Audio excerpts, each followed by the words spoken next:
The DNA result slipped from Han Seo-jun's fingers and floated to the floor of the hospital corridor. His security chief, Lim Tae-hwan, stood 3 feet away and said nothing. There was nothing to say. The paper had already said it. Probability of paternity, 99.998%. Seo-jun had faced men who pointed guns at his face without blinking. He had sat across negotiating tables from people who wanted him dead and eaten his food calmly. He had buried his father at 19 and watched his mother relearn how to hold a spoon and never once let anyone see him cry. He picked the paper up off the floor. Read it again. Set it on the windowsill. Then Han Seo-jun, the man 3 governments had tried and failed to indict, the man whose name alone had ended careers in silenced rooms, pressed his back against a hospital wall and slid slowly to the floor. He was going to be a father. The child the doctors had told him would never exist was real. If you have ever been told that something you wanted more than anything was simply impossible, if you have ever made your peace with a loss so deep you stopped calling it a loss and just called it your life, then you already understand what that moment cost him. Subscribe to this channel right now. Hit that like button. And drop your city or country in the comments below. I want to see exactly how far this story has traveled.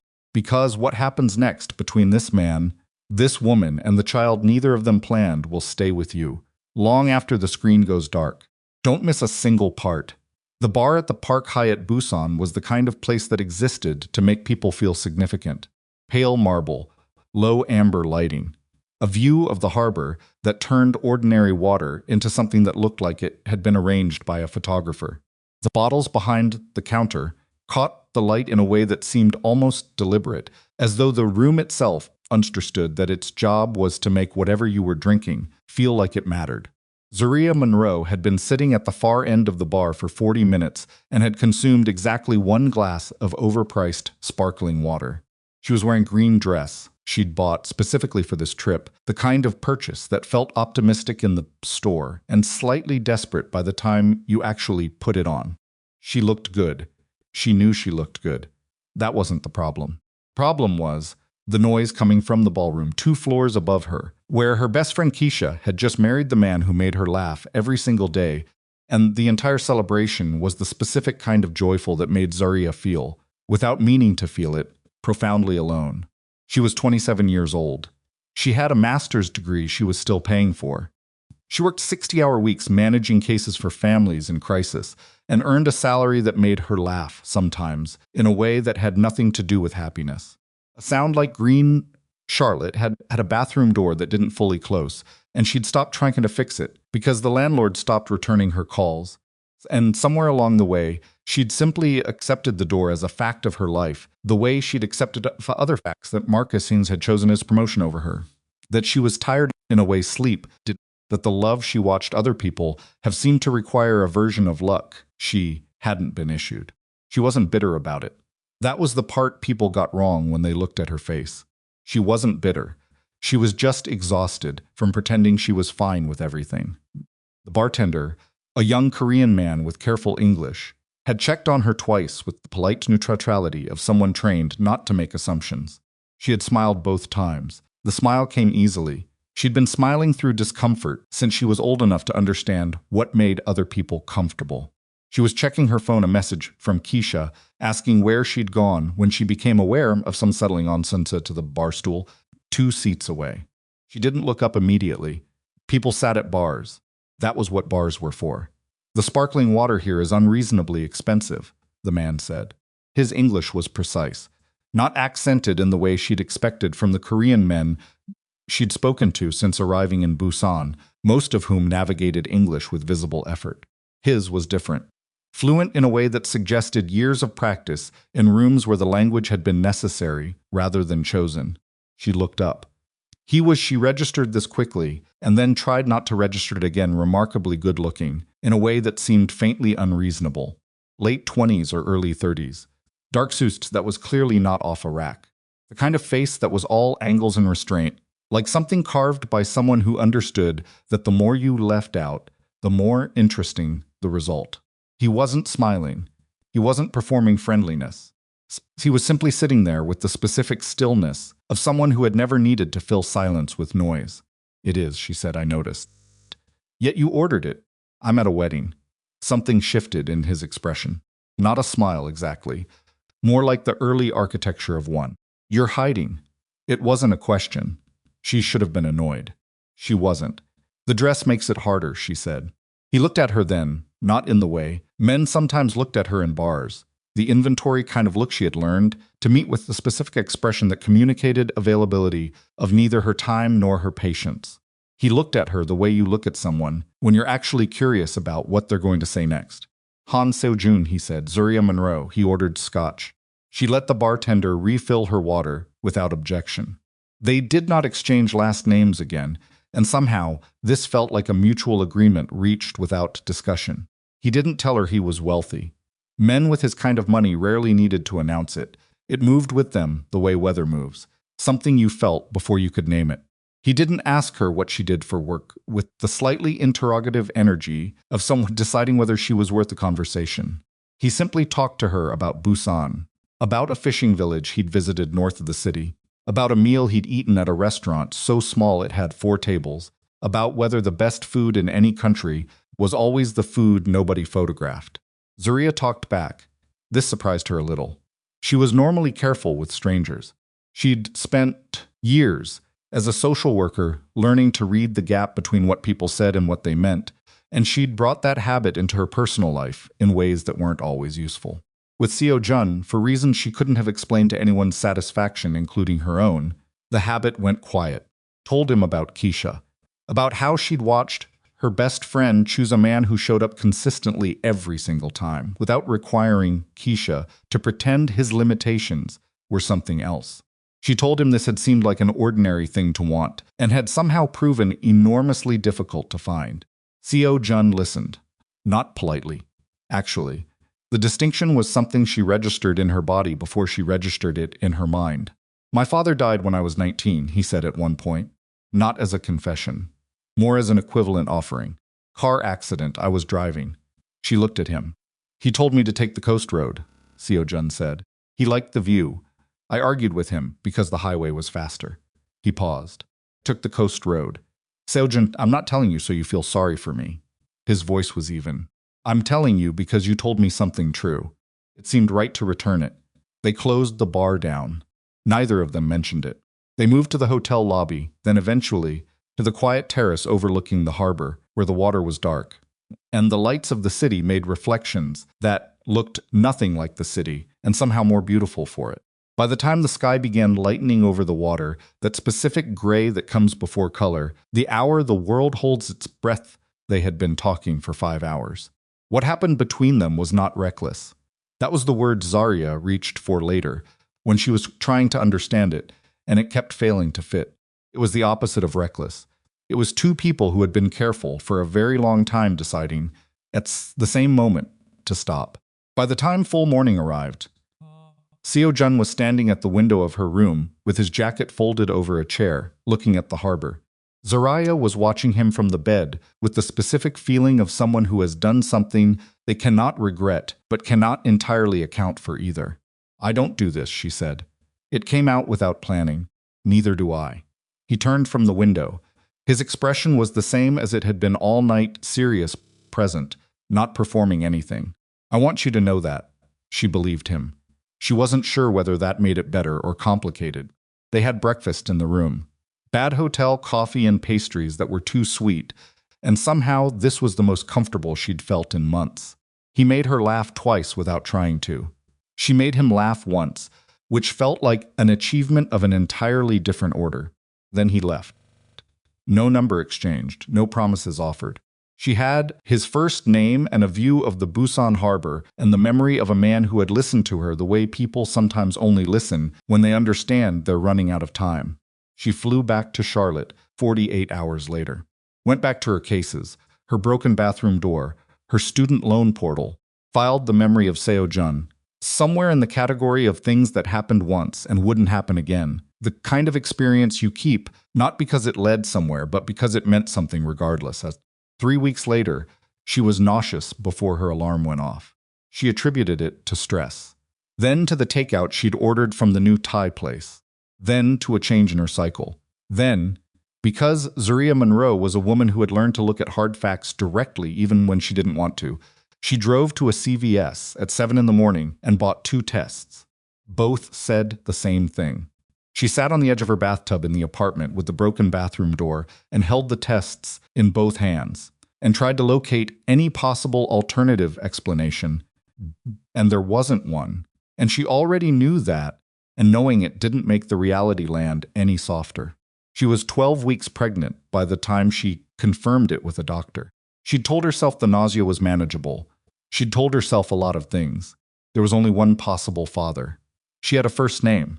She had a hotel in a city and a memory of a man who had ordered scotch and listened to her talk about her best friend's wedding and said, "Neither do I," in a way she still believed. She started searching Han Seo-jun, Busan, Korean. Early 30s. She typed every combination she could construct. Cross-referenced hotels, business directories, LinkedIn, anything public-facing. She was methodical about it because methodical was what she knew how to be. She was a social worker. She found people. She tracked resources through systems designed to obscure them. She knew how to follow a thread. What she didn't know, what she had no possible way of knowing, was that every search she ran was triggering automated alerts in a security infrastructure she couldn't see. The Chongryong Syndicate's digital surveillance network had been built by people whose entire professional existence depended on knowing, in real time, when anyone was looking for Han Seo-jun. In Seoul, in an office on the 43rd floor of a glass building that appeared in public records as a shipping logistics company, Lim Tae-hwan Seo-jun's chief of security for 11 years, received the first alert on a Tuesday afternoon. He cross-referenced the search patterns with his existing intelligence. American IP address, Charlotte, North Carolina, the same hotel, the same weekend. He pulled the surveillance footage from the Park Hyatt's lobby camera, reviewed it twice. Then he walked down a corridor and knocked on the door of the corner office. Seo-jun was on the phone when Tae-hwan entered. He read his security chief's expression, ended the call without explanation, and set his phone down. Tae-hwan placed a photograph on the desk. It was a still from the hotel lobby camera, time-stamped. Seo-jun looked at it for a long moment. "I remember her," he said. "I know you do." Tae-hwan's voice was careful in the specific way. It got careful when the information he carried was the kind that changed things. "There's more." He placed a second document beside the photograph. It was a medical record. Obtained through means Seo-jun understood better than to ask about in writing. The record was from a women's health clinic in Charlotte, North Carolina. The date was 3 days prior. Seo-jun read it. The room went very still. 12 weeks, Tae-hwan said quietly. Seo-jun stood up from his desk, walked to the window, stood there looking at Seoul's skyline with his back to the room for long enough that Tae-hwan stopped counting. When he turned around, his face had rearranged itself into something that wasn't quite any expression Tae-hwan recognized. "Book a flight," Seo-jun said. "Tonight, sir, tonight, Tae-hwan."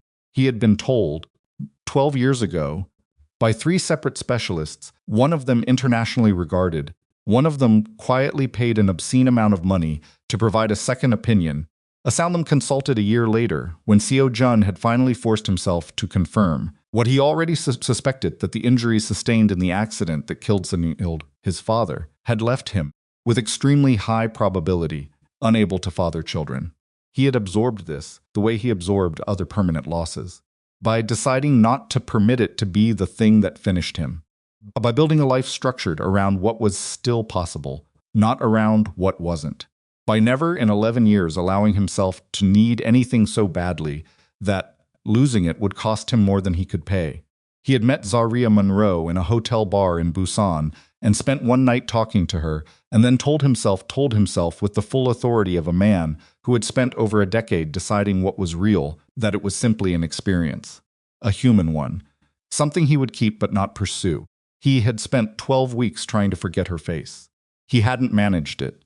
Now the flight confirmation was loading on Tae-hwan's phone, and the DNA of growing inside woman in Charlotte, North Carolina, was he would not let himself finish the thought yet. He would not permit himself to hope before he had facts. But 12 weeks placed the conception at the exact weekend he had spent in Busan. There was only one possible father. He knew that. She knew that. And somewhere in Charlotte, in an apartment with a bathroom door she'd stopped fighting to fix. Zaria Monroe was sitting with that fact by herself, and she had been sitting with it for 12 weeks. And Seo-jun was on a plane before the city lights of Seoul had finished disappearing below the clouds. He landed in Charlotte in the early morning. Taewon had her address, her work schedule, her daily route. Seo-jun reviewed none of it. He took the address and went alone, which was the thing Taewon argued with him about in the car in the airport parking structure, and lost. He found her outside her building. She was carrying a grocery bag and her work bag simultaneously, negotiating the weight of both while searching her purse for her keys. She was wearing scrubs. She looked tired in a way that wasn't the temporary kind. Her hair was pulled back. She had a small stain on her sleeve she probably hadn't noticed. She was the most beautiful thing he had seen in 12 weeks, and he stood on the sidewalk in Charlotte, North Carolina, in a city where nobody knew his name the way they knew it in Seoul, and he felt something move through him that he didn't have clean language for. She looked up. For 2 full seconds, neither of them spoke. Then Zaria said, "I was looking for you." "I know," Seo-jun said. "I came to find you first." The grocery bag lowered slowly in her grip. Her eyes moved over his face, the way someone reads a document they're not sure they trust. How did she stop? Started again. "How long have you known?" 3 days. Something crossed her expression. He couldn't tell yet whether it was relief or anger or both, and the honest answer was probably both. "I've known for 12 weeks. He absorbed that. "I know," he said. "You know." She wasn't shouting. Her voice had gone very quiet, which he would learn over time was not the safe version. "You've known for 3 days, and you're standing on my sidewalk. I've known for 12 weeks, and I've been—" She stopped, pressed her lips together, made some internal decision about what she was and wasn't going to say in public. "Come upstairs." He followed her. The apartment was exactly what he'd expected, and something he found he couldn't look at without a specific tightening in his chest. Small, carefully organized inside the smallness. Books stacked with intention. Plant on the windowsill that was alive and well-watered. Family photographs arranged on a shelf. A bathroom whose door, he noticed, didn't quite close. She set the grocery bags on the kitchen counter and turned to face him with her arms crossed. And Seo-jun stood in the center of her living room and understood, with more clarity than he'd understood anything in recent memory, that this woman had spent 12 weeks handling something alone, that she should not have had to handle alone, and that the man responsible for that was him. "Are you going to tell me who you actually are?" she said. "Because I searched for you. I know your name now. I know more than your name. What do you know?" "Enough to be standing here looking at you, instead of having already called someone." He held her gaze. "What stopped you?" "You have a child on the way," she said. "My child. And I needed to see your face when I told you that." He crossed the distance between them, without thinking about whether it was the right move. He stopped 3 feet away, close enough that she had to look up slightly. "The child is mine," he said. It wasn't a question. Her jaw tightened. "There has been no one else." "I know that." "Then why does it sound like you're confirming it?" "Because I was told," Seo-jun said, 12 years ago, that it wasn't possible, that I couldn't." He stopped, looked at the wall behind her, looked back at her face. "I needed to hear you say it." The anger in her expression shifted. Not gone, but something underneath it surfaced. Recognition, maybe, or something closer to sorrow. "What kind of man flies halfway around the world in 3 days?" she said. He thought about it. "The kind who's been trying to forget you for 12 weeks and failed." The apartment was very quiet. Outside, Charlotte went about its morning. Zaria uncrossed her arms. "Sit down," she said. "I'll make coffee. And then you're going to tell me everything." The coffee was the cheap kind, the kind that came in a red canister and tasted like it was trying its best. And Seo-jun drank it without comment, because the alternative was saying something about it, and that was not the conversation that needed to happen.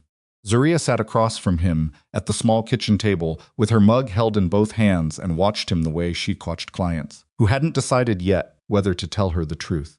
Professionally, with patience that had a limit she wasn't advertising. "Start," she said, wherever the part is that I need to know."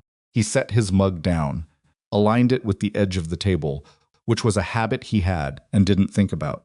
"The Chongyong Syndicate. You've heard that name." "I found it." Her voice was steady. 3 days of searching. It came up attached to your name in a financial intelligence report from 2019. I didn't understand all of it. What did you understand? Shipping, real estate, logistics. She paused, and a word that kept appearing next to those things. Criminal organization. Seo-jun looked at her. Then you understand the relevant part. The kitchen was quiet for a moment. A truck passed outside. The refrigerator made a sound it probably made all the time, and she'd stopped hearing. How bad? Zaria said. Bad. I need you to be specific. No, he said, you don't. What you need to know is that I run it. That the people who work under me are not people who respond well to vulnerability. And that the moment I flew to Charlotte, the moment I was seen traveling to a specific woman's address, I changed the risk calculation for you. She set her mug down. You're telling me that by coming here, you put me in danger. I'm telling you that the danger already existed when you started searching for me. I came because doing nothing was worse. He held her gaze. There are people who monitor any attempt to locate me. They had your name before I did. The color didn't drain from her face. He noted this. She went very still instead, the way people went still when they were integrating something rather than rejecting it. Are you telling me, she said quietly, that someone already knows I'm pregnant? Not yet. Taehwan, my security chief, contained the search data. But contained is not the same as eliminated. The longer this situation is visible, the more likely it becomes that someone draws the connection. Zaria stood up. She went to the window and stood there with her back to him, looking at the street. Her hand moved once to her abdomen, not a dramatic gesture, barely visible, the automatic kind, and then she dropped it. I have a job, she said to the window. I have clients who depend on me showing up. I have a caseload of 42 families. She stopped. I have a life, Seo-jun. A regular, undramatic, financially stressed life, and I built it myself, and I am not. Her voice cracked once. Just once, and then she controlled it. I am not cargo. I am not a situation to be managed. I know that. Do you? She turned around. Because the way you're talking, the way you're laying this out, it sounds like you're already making decisions for me. I'm giving you information. What you do with it is your choice. Is it actually my choice? Or are you telling me it's my choice because you think that's what I need to hear before you start telling me what I'm going to do? He stood up Zaria. She held up one hand. Sit down. He sat. She remained standing. The morning light from the window was behind her, and he couldn't fully read her expression, which he suspected was deliberate. I want you to hear me, she said. Really hear me. I grew up watching my mother navigate every room, like she needed someone's permission to take up space. I spent 4 years with a man who made every major decision and then explained it to me afterward. I left that. I built this, she gestured at the apartment, the small room, the stacked books, and the well-watered plant. I built this by myself. It's not much. I know it's not much. But it is mine. And I am not going to let any man, no matter who he is or what he's afraid of, walk into it and start rearranging my choices. The room held the speech for a moment. Good, Seo-jun said. She blinked. What? Good. If you had said nothing, I would have been worried. He looked at her with the same directness he'd had in the bar, the same quality of actually meaning what his face was showing. I'm not here to make your decisions. I'm here because you are pregnant with what may be my child, and because you have been sitting alone with that for 12 weeks. And that is. He stopped. Something moved through his expression and then steadied. That is not acceptable to me. Whatever else happens, you should not have been alone with it. Something shifted in her posture, just slightly. The held-back quality of it eased by a degree. Maybe, she said. What? You said what may be your child. The doctors told me. I know what the doctors told you. I heard you.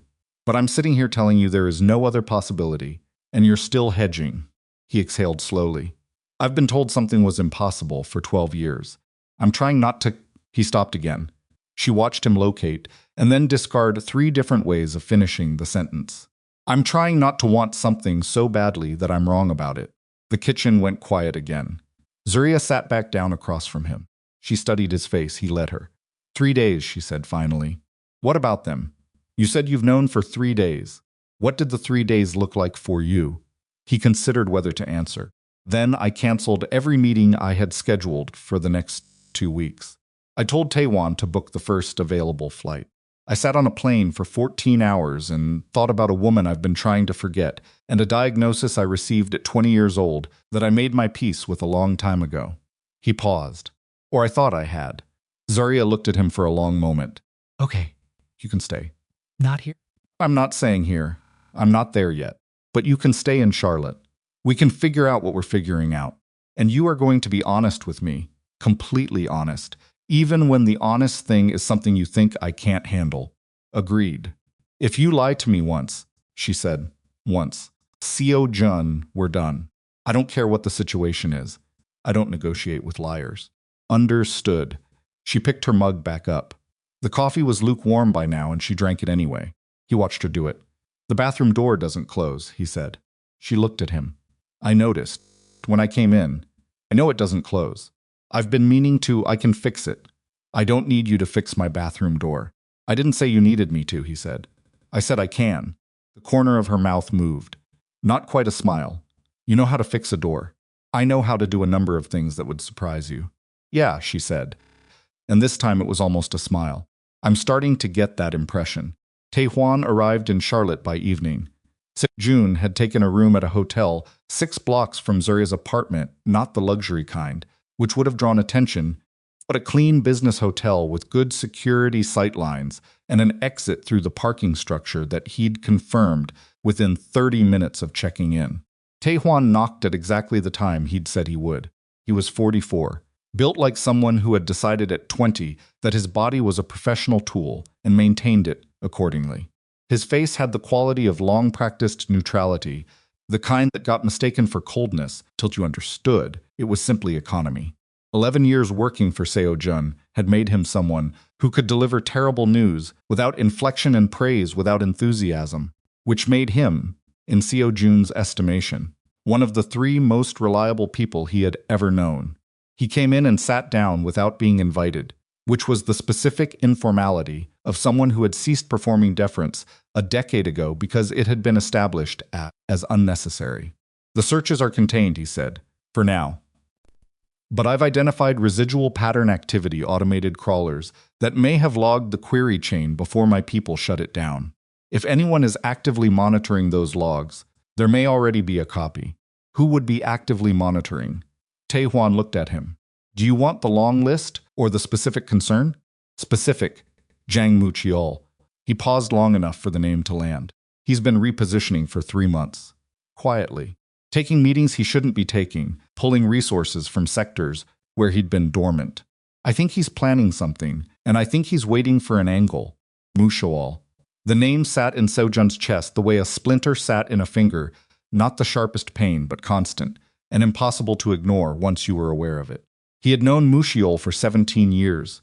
They had come up through overlapping networks, had shared a mentor who was now dead, had negotiated territory with each other twice in the past decade without blood. Professional respect between them was real. The danger in Mu-cheol was also real. He was the kind of man who waited with extraordinary patience for the moment your attention was elsewhere. "If he gets the search data," Seo-jun said, "he connects you to an American woman, at which point he starts asking why, and if he asks long enough, and he will, he gets to the pregnancy. How long do we have before we know if he has it? 72 hours at most. After that, either we confirm he doesn't have it or we assume he does." Seo-jun moved to the window. Below, Charlotte's evening traffic moved in the specific amber light of American street lamps, different from Seoul's sharper white. Everything here felt slightly softer, and he didn't trust that feeling. "I want her moved," he said. "She won't go," Tae-hwan said, with the certainty of someone who had watched Seo-jun describe Zaria Monroe for the past 72 hours and drawn his own conclusions. "I know," he turned from the window. "That's why I'm not asking you to move her. I'm asking you to secure her current location and establish a secondary option she hasn't agreed to yet, but will agree to if the threat escalates." Tae-hwan wrote something in the small notebook he always carried. "And you? How are you?" The question had a specific weight to it. Tae-hwan asked it rarely, and only when he had already drawn a preliminary answer. "I don't know what I am," Seo-jun said. "The child." "Don't." His voice was quiet and absolute. "Not yet. Don't discuss the child as though we know. We don't know. Timing. I know the timing." He turned back to the window. I know what the timing suggests. I've known for 3 days. I haven't allowed myself to... He stopped. There will be a test. After the test, we'll know. Until then, it's a possibility, not a fact. Taewon was quiet for a moment. Then you flew 14 hours. Yes. You canceled 2 weeks of meetings. Yes. For a possibility. Seo-jun said nothing. All right, Taewon said. He closed his notebook. I'll start on the security assessment tonight. The 3 days that followed operated on 2 separate tracks that occasionally intersected in ways neither Zaria nor Seo-jun had anticipated. The first track was practical. Seo-jun returned to her apartment the next morning with breakfast, not hotel food, actual breakfast, sourced from a place he'd found open at 6 in the morning 2 blocks away. He appeared at her door with coffee that wasn't from a red canister and food that smelled correct and said nothing about the gesture being a gesture. Zaria let him in. She was already dressed for work. She ate the breakfast standing over her kitchen counter and reviewed her case files simultaneously and at no point thanked him in a way that acknowledged she'd noticed the effort, which he found, unexpectedly, that he respected. You're going to work, he said. I go to work every day. There may be surveillance on your building. Seo-jun. I'm not telling you not to go. I'm informing you. She looked at him over her coffee. Will someone follow me? One of my people in a vehicle. You won't see them. She put the coffee down. That is the most unsettling thing you could have said. I know. I'm telling you anyway, because you said don't lie to you. A beat. Fine, she said. Tell them not to approach my clients. I work with people who have complicated histories with being watched. Understood. She picked the coffee back up. There's a second muffin in that bag. You should eat it. You look like you slept badly. He had slept badly. He hadn't planned on her noticing. The second track was harder. Seo-jun spent the hours while Zaria worked on the phone with Seoul, managing the organization from a time zone 9 hours behind his normal operations, running on inadequate sleep and the specific alertness of someone who had identified a threat and could not yet locate its edges. Taewon's teams worked through the digital trail. Kwon Min-jae, his longest-serving lieutenant, called twice from Seoul, asking questions about the trip that were professionally reasonable, and that Seo-jun answered with the partial truth he'd learned to construct the way other people constructed sentences fluently, without visible effort. Min-jae, 40 years old, had been with Seo-jun for 9 years, managed the organization's northern shipping routes, knew the operational infrastructure better than anyone except Taewon, had in 9 years never given Seo-jun a reason to think about him the way Seo-jun was beginning to think about him. He's been talking to Mushial's people, Taewon told him on the second evening, in the hotel room, in the low voice he used, when the information was the kind that required a specific kind of receiving. I can't prove direct contact, but there's a financial pattern. 3 months of it. Small enough to miss if you're not looking. Seo-jun absorbed this. Are you sure? I'm sure enough to tell you. Not sure enough to move on it yet. What does he know about why I'm here? I told him you were closing a business matter. He accepted it. Taewon paused. He asked which business. What did you say? That it was the kind you don't discuss. Seo-jun was quiet. Outside the hotel window, Charlotte's night pressed against the glass with its gentle American indifference. If Min-jae is talking to Mushial, he said, and Mushial gets the search data, then Min-jae already knows why you're here, or will within hours. The word betrayal was one Seo-jun had encountered professionally many times. He had never fully habituated to it. The rational part of him understood that loyalty, like everything else, had a price, and that the price was always contingent, always susceptible to a better offer. Part of him that had brought 9 men through years of operational trust had not made its peace with the math. Watch him, Seo-jun said. Watch. Understood. On the evening of the second day, Seo-jun appeared at Zaria's door at 7. And the tastes out from a Korean restaurant he'd found, and the specific expression of someone who had been making decisions all day that they couldn't talk about. She let him in. She'd changed out of her work clothes and was in the specific state of post-work unwinding. That people didn't usually let other people witness socks, an old university sweatshirt, hair released from whatever held it together during the day. She looked at the takeout bags and at his face, and then stepped back from the door. Rough day, she said. Some complications. Work complications. Yes. She took the bags from him and started unpacking them on the coffee table because the kitchen table was covered in her case files. Do you want to talk about it, or do you want to eat in silence? He sat down on the couch. Either. Pick one. He looked at her. She was pulling containers from bags without looking at him, reading the labels, arranging things with the focused efficiency she applied to everything. He said. She sat down on the floor across from the coffee table, cross-legged, and handed him chopsticks. So talk. He talked. Not about specifics, not about Minjai by name, not about Mushiol, not about the part she couldn't know yet without the full picture of what they meant, but about the weight of it. About what it felt like to be responsible for an organization built on decisions you couldn't undo, and to be sitting in a city 9 hours from everything you were supposed to be managing, and to be doing it because of a woman you'd known for one night and hadn't stopped thinking about since. Zaria listened. She ate her food, and she listened the way she'd listened in the bar, actually, without performing it. What made you stay in it? She said. The organization. After your father died, why not? She searched for the right framing. Why not something else? There was no something else. He was quiet for a moment. After the accident, my mother needed care. The kind that costs money. A lot of it. The organization was already there. My father had been part of it, peripherally. I stepped into a space that was already shaped like me. That's not a reason to stay for 11 years. No, he said. The reason to stay was that I was good at it, and being good at something, when everything else has gone wrong, becomes its own gravity. She looked at him. You know that's not a justification, she said. I'm not offering it as one. You're offering it as an explanation. Yes. There's a difference. I know the difference, he said. He held her gaze steadily. I've had 11 years to know the difference. She put her chopsticks down. The baby changes things. Yes. How? I don't know yet, he said it plainly, without the evasion she'd been braced for. I know that it does. I know that what I've built is... He stopped. I know that a child changes what's acceptable. I'm still working out what that means operationally. Operationally, she repeated. Practically, what it looks like. What I'm willing to what I'm able to, Seo-jun. Her voice was quiet, but it cut through. Are you telling me you might actually walk away from it? He was silent long enough that the silence was itself an answer of a kind. I'm telling you, I'm asking the question, he said, for the first time. I'm asking it. Zaria picked her chopsticks back up, ate for a moment in silence.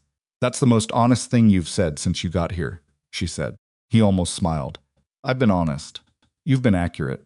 That's not the same as honest. She glanced at him sideways. Accurate means you didn't say anything false. Honest means you said something that cost you something to say. He looked at her. You should have been a lawyer, he said. I get that a lot. The third morning was when the threat became real.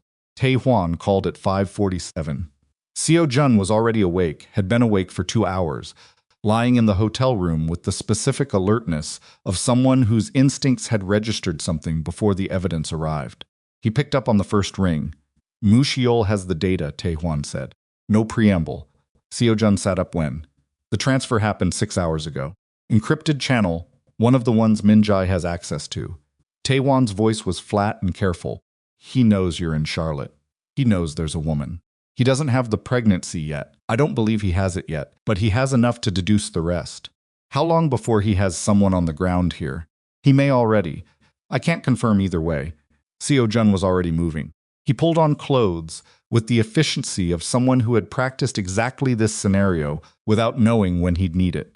I need 2 teams on her building immediately. I need the secondary location activated. And I need Min-jae. I'm already watching him. A pause. Do you want me to move on him? Not yet. He checked the window. The street below was quiet with early morning Charlotte. Quiet was not the same as safe. We move on Min-jae and Mushiol knows we've made him. We lose the only advantage we have, which is that he doesn't know we know. Yes. Move the teams to her building. Say nothing to anyone in Seoul about what you're doing or why. Understood. Another pause. Tae-hwan's pauses were precise. They meant something was being weighed. She's not going to like the teams. I know, she's going to ask why you're doing it. I know, what are you going to tell her? Seo-jun was already at the door. The truth, he said. She made me promise. He was at her building in 11 minutes. He took the stairs because the elevator was visible from the lobby, and the lobby had 2 entry points he hadn't fully assessed since yesterday. He knocked on her door at 6 in the morning with the specific rhythm he'd told her to listen for. She opened the door in the university sweatshirt. She had clearly been awake. Her eyes read him immediately, the way he was standing, the set of his jaw, the fact that he was here at 6 instead of the 7 he'd established as his morning arrival. "What happened?" she said. "Not a question. Someone knows I'm here. We think they'll know about the pregnancy by end of day." He held her gaze. "I need you to come with me." "Come with you where?" "A secure apartment. Temporary. I need you away from this building before." Seo-jun. Her voice was even. "You said I had a choice." "You do. You're standing in my doorway at 6 in the morning, telling me someone is coming." "Yes, that is not a choice. That is a deadline." He exhaled. "You're right. It's a deadline. I'm giving you as much of the truth as I have at 6 in the morning, with 11 minutes of lead time. And I'm asking you, clearly and without force, to please come with me." She looked at him for a long moment. Behind her, the apartment held its ordinary morning silence, the refrigerator hum, the light coming gray through the windows, the bathroom door that still didn't fully close. "Let me get my bag," she said. She packed in 4 minutes. He watched her do it without comment. She was efficient even at speed. What she took told him something about how she thought: work files, medical documents, her phone charger, the photograph from the shelf of her, and a woman he'd identified as her mother. She didn't take the plant. He noted that she looked at it once and made the calculation and left it. They were in the elevator when she said, "How dangerous?" "I don't know yet. I'm trying to solve it before it becomes dangerous." "But you're not sure you can?" "No," he said, "I'm not sure." The elevator opened on the lobby. Taehwan's car was at the curb. Outside, Charlotte's morning was just beginning to lighten. Ordinary and unhurried, the city entirely unaware of what was moving through it. Zaria stepped out of the building and then stopped. She turned to face him on the sidewalk. "The baby is yours," she said. Quietly, completely. Not as reassurance this time. As a declaration, the kind you made when you were accepting what it meant. Seo-jun looked at her face in the early morning light. "I know," he said, and this time, for the first time since Taehwan had put the medical record on his desk in Seoul, he let himself mean it without the protective hedge of possibility or timing or what the doctors said. He knew. Taehwan opened the car door, they got in. And whatever they had been before this moment, two strangers in a hotel bar, a complication, a situation requiring management, was finished now, replaced by something neither of them had chosen, and neither of them could walk back from. The car moved through Charlotteshurst morning with the unhurried certainty of a vehicle that knew exactly where it was going, and Zaria sat in the back seat with her bag on her lap, and her hands folded on top of it, and watched the city she knew pass outside the window like something she was already saying goodbye to. She didn't ask where they were going. She had decided somewhere between packing her bag and stepping into the elevator that the questions could wait until she was somewhere she could ask them without the answer to her requiring immediate action. This was a skill she'd developed in her work, the ability to defer processing until the crisis had a temporary ceiling over it. Didn't mean she wasn't thinking. It meant she had learned that thinking and moving at the same time was a luxury that circumstances sometimes didn't permit. Taehwan drove without speaking. Seo-jun sat beside her and didn't attempt conversation, which she found she was grateful for. His silence wasn't the uncomfortable kind. It was the silence of someone who understood that filling space with words was a habit, not a virtue, and had broken the habit a long time ago. The apartment was 20 minutes across the city, a high-floor unit in a building that announced itself as corporate housing, the kind of address that accommodated executives on extended assignments and asked no questions about the nature of the assignment. Taehwan had a key card. The lobby had two security personnel at a desk who looked at their group with the professional non-recognition of people paid to see without appearing to. The unit itself was large and impersonal and clean in the way spaces were clean when no one had actually lived in them. Taehwan moved through it first, checking the rooms in a sequence that was clearly established habit, and then positioned himself at the door and waited. Zaria set her bag down on the kitchen counter and stood in the middle of the living room and looked at Seo-jun. "Talk," she said, he told her. Not everything, there were operational layers she didn't need, and that giving her would only create additional fear without additional utility. But the structure of it, Mushiol, The search data, Min Jai, and the probability that was now close enough to certainty to act as certainty. The timeline, she listened. She didn't interrupt. When he finished, she walked to the window and stood there for a moment, and then she turned around. The man who may have this information about me, she said. Mushiol, what does he want? Control of my corporate holdings. The legitimate ones: shipping, real estate, logistics. He's been positioning for a takeover for months. He needs leverage. And I'm leverage. The pregnancy would be leverage, yes. If he confirms it. She looked at him steadily. If he takes me, he won't.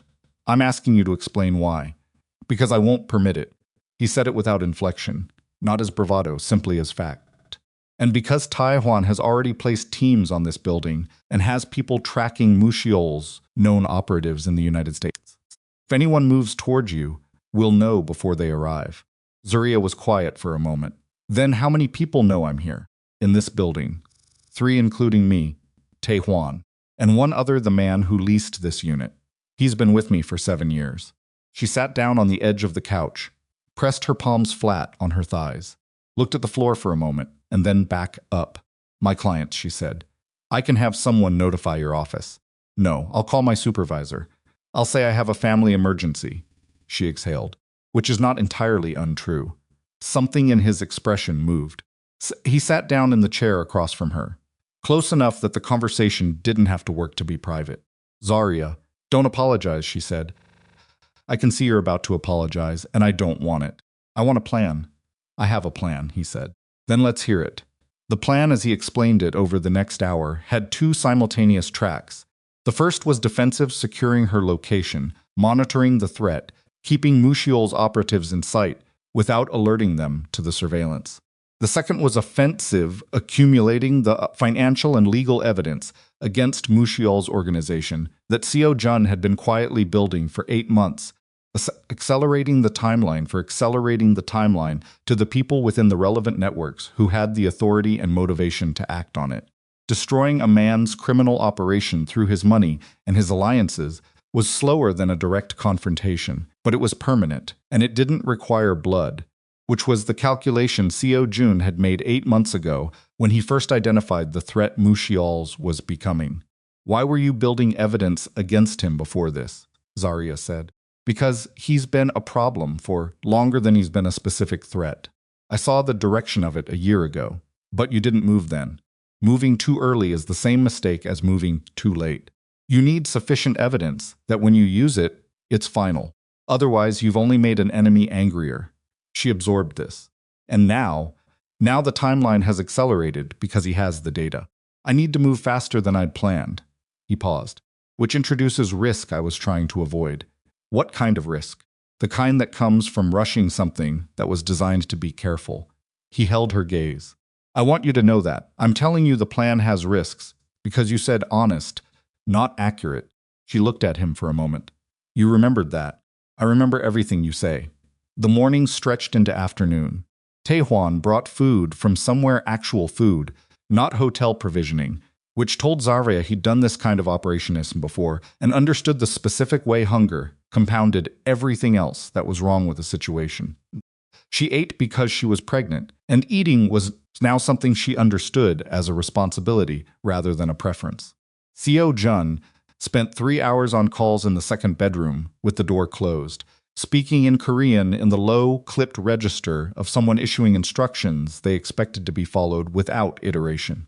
She could hear the cadence of it through the door, not the words, just the rhythm, which was different from how he spoke with her. Harder, less space between the sentences. She called her supervisor and said family emergency. She called Keisha and said something vague about a situation that she'd explain later, and Keisha, who had known her for 12 years and understood that vague meant real, said okay and I'm here and nothing else, which was exactly right. Then she sat on the couch with her medical file in her lap and looked at the ultrasound image she'd folded carefully into the front pocket because it was the thing she'd grabbed off the refrigerator door without thinking when she was packing. 12 weeks. The size of a lime, the doctor had said, with the cheerful specificity of a woman who had delivered this information 10,000 times and still tried to make it feel personal. A lime with a heartbeat. She was looking at it when Seo-jun came out of the second bedroom. He registered the image in her hands and stopped. "Can I?" he said. She held it out. He took it from her carefully, held it with both hands in the specific grip of someone terrified of damaging a thing. Looked at it for a long moment without speaking. When he looked up, his face had something in it she hadn't seen before. Something underneath the composure that the composure was working very hard to hold in place. 12 weeks, he said. Almost 13 now. He sat down beside her, not across the room in the chair. Beside her on the couch, close enough that she could feel the warmth of him. He looked at the image again.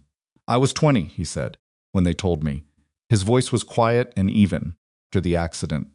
There was other damage, they found it, in the surgical follow-up. 3 different doctors over 18 months. All of them said the same thing. He paused.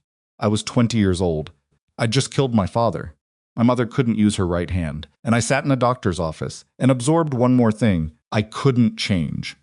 And told myself it didn't matter, because I wasn't going to have a life that had room for it anyway." Zaria didn't say anything. She let him have the space. "The organization took everything after that," he said. "Time, attention, energy. I built it because I needed something to build. Because standing still meant looking at everything I'd taken away from my family." He turned the ultrasound image slightly in his hands. "I told myself it was fine, that I didn't need." He stopped. "I was lying. I just got good enough at the lie that I stopped noticing it." Took the image back gently and looked at it herself. "We're going to do a DNA test," she said, "when this is over. When you're satisfied with whatever you need to be satisfied about. We're going to do it and confirm it formally." She glanced at him sideways. "Not because I need it, because I think you do." He looked at her. "Yes," he said. "And when it confirms what I already know, you're going to let yourself believe it. You're not going to find another hedge or another qualifier or another way to hold it at arm's length. You're going to let it be real." He was quiet for a moment. "You're very specific about what I'm going to do." "I am," she said. "You'll get used to it." The knock on Taewon's door came at 9:47 that evening. Not Zaria's door, the secondary door down the hall, where Taewon had taken a separate unit for operational purposes, a precaution Seo-jun had insisted on, and that Taewon had implemented without comment. Seo-jun was in the living room with Zaria when he heard it through the wall, 3 knocks, measured the specific pattern of someone who knew the pattern. He was at the hallway door before Taewon had finished opening his. Taewon appeared in the corridor 30 seconds later. The expression on his face was the one that Seo-jun had learned, over 11 years, to read as the harbinger of information that would require significant adjustment. "Inside," Seo-jun said. They went into the second bedroom. Taewon closed the door. "Min-jae has been in contact with Mushiol's financial director," Taewon said. 4 times in the past 6 hours. I have the records." He placed his phone on the surface between them, with a document open on the screen. He didn't just leak the search data. Seo-jun looked at the document. "Read it. Read it again." "He's been feeding Mushiol information for how long?" he said. The evenness of his voice was not calm. It was the register on the far side of calm that people reached when the anger was so complete it had gone quiet. "My best estimate based on the financial transfers is 4 months. Possibly longer." Taewon met his gaze. He knows the organization's operational structure in detail. He knows the evidence collection I've been building against Mushiol, the timeline, the current stage, how much we have. He would have told Mushiol, which means Mushiol knows we're close. Yes. Seo-jun set the phone down, stood very still. If Mushiol knows we're close to having enough evidence to collapse his network, he can't wait for leverage anymore. He needs to move now, before we use what we have. Taewon's voice was flat. Taking her isn't a strategic option anymore. It's his only option. The bedroom was quiet. Somewhere in the living room, Zaria was on her phone, talking to Keisha in the low, warm tone she used with people she trusted, and the sound of it through the door was the most ordinary thing in the world. And it sat in Seo-jun's chest with a weight that was almost physical. 4 months. Min-jae had been speaking to Mushiol's people for 4 months. Every piece of strategy Seo-jun had built, that time every careful accumulation, every measured decision about timing and evidence, and when to move, had been relayed in near real time to the man it was designed to destroy. He had been operating inside a betrayal for 4 months without knowing it. "The evidence we have," he said. Is any of it compromised? The files themselves are clean. Minjai doesn't have access to the archive directly. But Mushial knows the shape of it. What we have, what we're still missing, what would make it complete? Taehwan paused. The piece we're still missing is the transaction records from the 2022 harbor contract. Without those, the financial case has a gap. Mushial knows exactly where the gap is, and he'll use that gap. He'll make sure we can't close it. Taehwan was quiet for a moment. There's something else. Say it. The contact Minjai has been using to communicate with Mushial's financial director, the channel it runs through, it's not just one directional. Mushial has been sending things back. Instructions. Timing information. Taehwan met his gaze directly. The attack on this building that I've been modeling as a probable threat, within 72 hours I was wrong about the timeline. Seo-jun looked at him. It's not 72 hours, Taehwan said. Based on the communication pattern in the last 6 hours, I think we have until tomorrow morning. The air in the room did not change. The temperature didn't change. Seo-jun's breathing didn't change.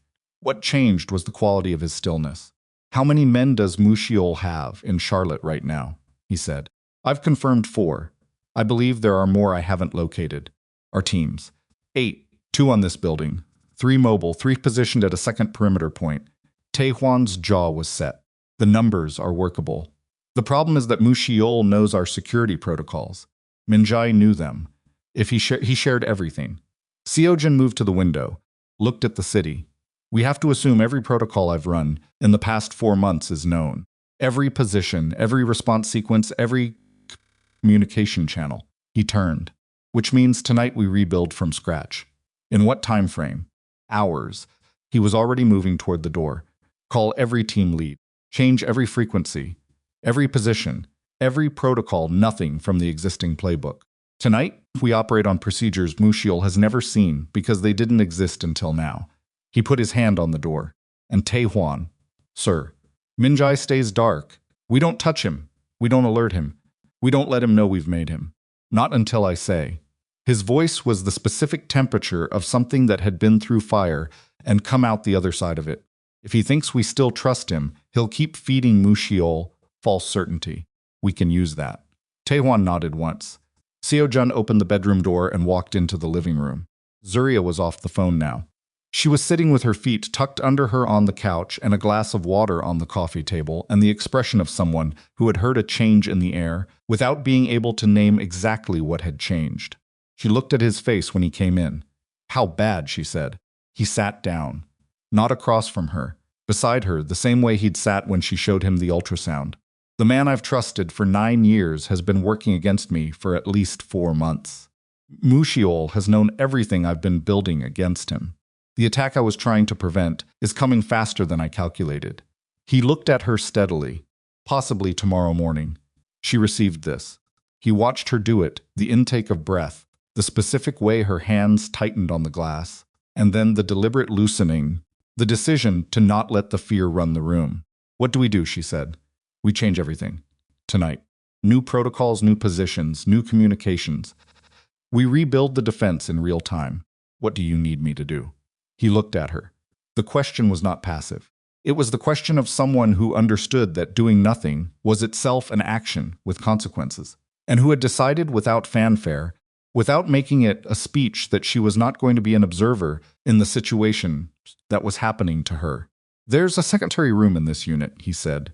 Reinforced door. Separate ventilation. I had it checked when Taehwan secured the space. If something happens, if I'm not here and the building is breached, you go in there and you lock it, and you stay until Taehwan, or I come for you personally. Not anyone else. How will I know if something is happening? You'll know, Seo-jun. You'll hear it, he said. The evenness of his voice was very deliberate. I'm not going to minimize it. They come, you'll hear it. And when you do, you don't wait to see what's happening. You move. She looked at him, and I'll be doing what I have to do. He held her gaze. I need you to trust me for the next 12 hours. I know I haven't given you enough time to build that trust, the way trust should be built. But I'm asking. The apartment was very quiet. Zaria set the water glass down. She unfolded from the couch and stood up, and then she did something he hadn't anticipated. She reached out and put one hand against his face, not romantic, not gentle, in the decorative sense, but the way you touched someone when you needed to make something real that was in danger of staying abstract. Don't get killed, she said. That's what I need from you. Stay alive. He covered her hand with his, just for a moment. Working on it, he said. The night that followed was the worst kind, not loud, not violent, but the kind of endless, grinding, tactical wakefulness that wore the mind down through sustained pressure. Seo-jun moved between the unit and the corridor, and the secondary command point, Taewon had established 2 floors down, rebuilding the entire security architecture from scratch in the hours between midnight and 5 in the morning. His teams were good. He had selected them over years for exactly this kind of operational flexibility, the ability to function without the procedural scaffolding that average security personnel needed to feel confident. They rebuilt the protocols without complaint and without the questions that would have slowed things down. By 3 in the morning, 3 things were confirmed. Mushiol had 7 operatives in Charlotte, not 4. 2 of them were positioned within 2 blocks of the building, which they were likely to use, was the service entrance on the building's north side, which the original security plan had treated as secondary because it was the least visible. The original security plan was Minjai's, built on protocols Mushiol now knew in detail. The north entrance was now the most heavily reinforced point in the building. Seo-jun had moved 2 of his best people there before midnight. By 4 in the morning, he had sat down on the floor of the corridor, outside Zaria's unit with his back against the wall and his phone in his hand, and allowed himself 3 minutes of stillness. Not sleep stillness. The body demanded something. 4 months. He turned it over again the way you turned something sharp that you knew was going to cut you, but needed to understand the shape of. 9 years he had trusted Minjai, had brought him into rooms where strategy was formed. Saiton had spoken about weaknesses in the organization's structure that he hadn't spoken about with anyone else, because Minjai was the one who needed to know them in order to help address them. And Minjai had listened, and reported, and waited. What did Mushiol offer, he thought? What was the number? Because there was always a number. He didn't say this to anyone. It wasn't the kind of thought that helped. But it was there, persistent and corrosive, underneath all the tactical thinking, the knowledge that the betrayal was not impersonal. Minjai had not sold him to a stranger. He had sold him to someone he understood would use the information to reach the woman currently sleeping behind the door. Seo-jun was sitting outside. The personal nature of betrayal was always the part they didn't tell you about. The operationally useful information was the damage. The personal nature was the injury underneath the damage. A sound like green wood, Taewon, appeared from the stairwell at 4:15 with 2 coffees and the expression he wore when there was news that needed to be delivered at the specific moment that had arrived rather than later. He sat down on the floor beside Seo-jun with the same absence of ceremony he'd brought to every difficult conversation in 11 years. Minjai made contact with Mushiol's director 40 minutes ago, he said. He handed over one of the coffees. The message was 4 words. Seo-jun held the coffee. What were they? She's at the Meridian. Taewon was quiet for 1 beat. This building's name, in the lease documentation. The hallway held the information for a moment. Minjai knew the building name because Taewon's operational contact, the man who had leased the unit, the man Seo-jun had identified as trusted when he mentioned 3 people. Knowing this location had been running a secondary channel that none of them had detected. 3 people knew. They'd been 3 people for exactly 18 hours.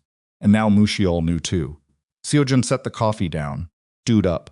His body moved with the specific economy of a man who had accepted the full weight of what was happening and decided that the weight was not going to be the thing that stopped him. Wake her, he said. Tell her to go to the reinforced room. Now the teams are positioned. Now Taewon. His voice had gone to the temperature that was beyond anger, the temperature that all the years had deposited at the bedrock of him, the thing that existed underneath every professional persona he'd ever built, the thing that had let him survive everything his life had required surviving. Move. Taewon was already at the door. Seo-jun turned toward the stairwell. Somewhere below, the building went about, its early morning silence, entirely unaware that 7 men were positioned in its vicinity and that the woman sleeping on the 14th floor was the reason all of them were there. A sound like green and that the man descending the stairs right now was the only thing standing between what those men had come to do and the child neither of them had planned, and both of them had already decided to keep. He reached the ground floor, checked his phone. Taehwan's team lead had confirmed. North entrance. Movement detected. 60 seconds out. Seo-jun put the phone away. He had spent 4 months building something careful and precise, and had watched it come apart in 18 hours because the man he trusted most had been selling him to his enemy since before the plan existed. The evidence against Mushiol had a gap. Mushiol knew exactly where it was. The archive was clean, but the missing piece, the 2022 harbor contract records, was in the hands of a man who had already proven that his hands were not safe. There was no longer a careful plan. The careful plan was over. What remained was the building, the woman on the 14th floor and the 7 men coming through the north entrance who believed they were walking into a security arrangement they already understood. They were not. But neither was Seo-jun walking into a situation he fully controlled. And for the first time in 11 years of operating from behind the specific armor, of knowing more than his enemies knew, Han Seo-jun was moving in partial darkness toward a confrontation he could not entirely predict, with a child's future as the only currency that mattered. The north entrance held for 11 seconds longer than it should have. Seo-jun knew because he was counting. He'd positioned himself at the base of the stairwell with a sight line through the fire door's reinforced glass panel, and he watched the handle of the north entrance move, the specific testing movement of someone checking resistance before committing, and counted the seconds between that first contact and the moment the door gave. 11 seconds. Which meant whoever was on the other side had encountered the secondary locking mechanism that hadn't been there 12 hours ago and had taken 11 seconds to address it. 11 seconds was not a team that panicked. It was a team that had contingencies. He pulled back from the glass. His lead man, Park, was positioned 12 feet to his left behind the maintenance corridor door. 2 others at the far end of the ground floor, covering the elevator bank. 1 on the stairwell above him, covering the second floor landing. 4 men on the ground floor. 3 mobile teams outside. 7 confirmed operatives coming in. The math was close enough to be honest about. The north door opened. They came in fast and low, the way people came in when they'd done it before and weren't performing anything. 2 first, checking angles, moving with the tight economy of trained professionals who trusted each other's positioning enough to not waste motion confirming it.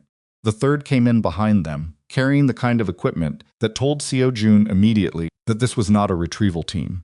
This was a pressure team men, sent not to capture but to create enough chaos that a target would move, and movement was what allowed capture. He let them get 12 feet into the corridor. Then Park hit the lights. The ground floor went dark. Not completely, the emergency strips along the floor stayed active, red and low, the kind of light that let you navigate without letting you aim. Seo-jun had walked this corridor for 2 hours the previous evening until he knew every door, every corner, every surface by position rather than sight. Mushiol's men knew the building's security layout. They did not know the building's physical geography the way someone knew it after 2 hours in the dark. The next 40 seconds were loud and disorienting, and Seo-jun moved through them with the specific focus of someone who has reduced the entire world to the next 3 feet and the thing that occupies them. He was not a young man in the sense that made physical confrontation effortless. He was 31, and he had not slept. There was a specific moment where someone's elbow connected with his ribs in the dark that produced a pain clean enough to be almost clarifying. He did not stop moving. When Park restored partial lighting 60 seconds later, 3 of Mushiol's men were contained. The 4th had made the stairwell. Seo-jun's man upstairs was already moving, but there had been 7 confirmed outside, 3 in, 4 unaccounted. He was pulling out his phone to reach Taehwan when the phone buzzed in his hand. The message was 2 words, 4th floor. His blood went cold, in a way that was entirely distinct from the cold of the physical confrontation. Cold and perfectly clear, the way very cold water was clear, no turbulence, no distortion, just the unobstructed view of the thing at the bottom. The 4th floor, not the 14th. They'd split the team. A sound like green wood splitting. While 3 came through the north entrance and pulled every ground floor response to them, The other 4 had gone for the building's service access on the 4th floor, which connected to the residential elevator shaft's maintenance corridor. The 14th floor was reachable from the maintenance corridor without passing through the main lobby or the stairwell that Seo-jun's team was watching. He was running before the thought finished forming. The stairwell door hit the wall behind him. He took the stairs 3 at a time, which was not sustainable and not safe and was the only speed that was acceptable.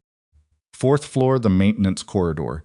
He needed to get there before Mu Xiol's secondary team made it to the shaft access. They got into the maintenance corridor. They had an unobstructed route to the 14th floor and the locked room where Zaria was waiting. The locked room where Zaria was waiting and the door was reinforced. But reinforced was a relative term when the people on the other side of it were motivated and equipped and knew exactly what they were looking for. He hit the 4th floor door at a momentum that required him to absorb the impact with his shoulder, and the shoulder that absorbed it was the same side where the elbow had caught his ribs minutes ago, and the overlap of those 2 pain signals produced a white flash moment that he processed and discarded and kept moving. The maintenance corridor was 40 feet long and lit by a single overhead fixture that gave everything a greenish institutional cast. At the far end, the shaft access door was open. Already open. He ran the corridor flat out and hit the shaft access and looked up. A sound like the maintenance ladder ran the full height of the building on the interior of the shaft beside the elevator cable housing. Above him, he could hear movement, the specific sound of people climbing quickly, metal rungs under weight, the occasional contact of equipment against the shaft wall. He started climbing. His hands on the rungs were steady, but his ribs were not, and the coordination of climbing, while managing a pain signal that wanted him to stop and breathe, required a specific kind of compartmentalization that he had not needed to access in several years. It was still there. It was always still there. That was the specific horror of having learned it. He climbed, counted floors, tried to calculate how far ahead they were from the sound. 2 floors, possibly 3. They'd had the head start of his 40 seconds on the ground floor and his run to the 4th. He was not going to catch them before they reached 14. His phone buzzed on his belt. He couldn't answer it on the ladder. He kept climbing. Floor 8. The sound above him was clearer. He could hear individual footsteps now, the rhythm of 2 people moving fast, not 4, which meant the team had split again. 2 on the ladder, two somewhere else in the building, or already on 14. He climbed faster. The ribs filed their complaint, and he noted it the way you noted a warning light in a vehicle. You couldn't. Stop acknowledged, not acted upon, cataloged for later. Floor 11. His phone buzzed again. Floor 12. Above him, the sound changed. The climbing stopped. He heard a door, the sound of a latch, the shaft access door for the 14th floor being opened. He was 2 floors below. He climbed the last 2 floors in something approaching trolled desperation, which was the accurate description and the only one that fit, and came out of the shaft access onto the 14th floor corridor in a state of physical expenditure that his body was documenting in detail he didn't have time to review. Corridor was not empty. Taehwan was at the far end, outside Zaria's unit, and he was not alone. One of Muchiol's men was against the wall, with Taehwan's hand at his collar. A second was on the floor.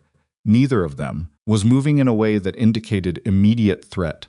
Between Seo-jun and Taehwan in the middle of the corridor, standing with the particular stillness of someone who had arrived exactly where he'd intended to arrive, was a man Seo-jun recognized. Kwon Min-jae had not been in Seoul. He had been in Charlotte. He had been here in this building, and the realization of it arrived with the specific qualities of something that should have been predictable and hadn't been.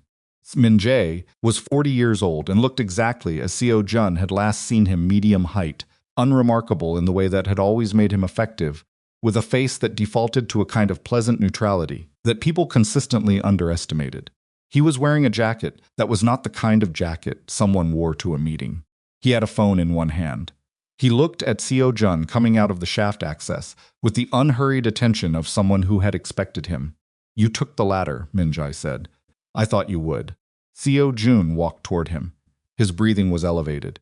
He didn't attempt to disguise it. "How long have you been in Charlotte?" he said. 4 days. Min-jae's voice carried the specific quality of a man who had made a decision and was no longer performing uncertainty about it. "I came ahead of the team." I wanted to see the situation myself before I reported it. To Mu Shiol. Yes, the corridor held the word between them. 11 years. Seo-jun let himself feel the full weight of it for exactly 1 second.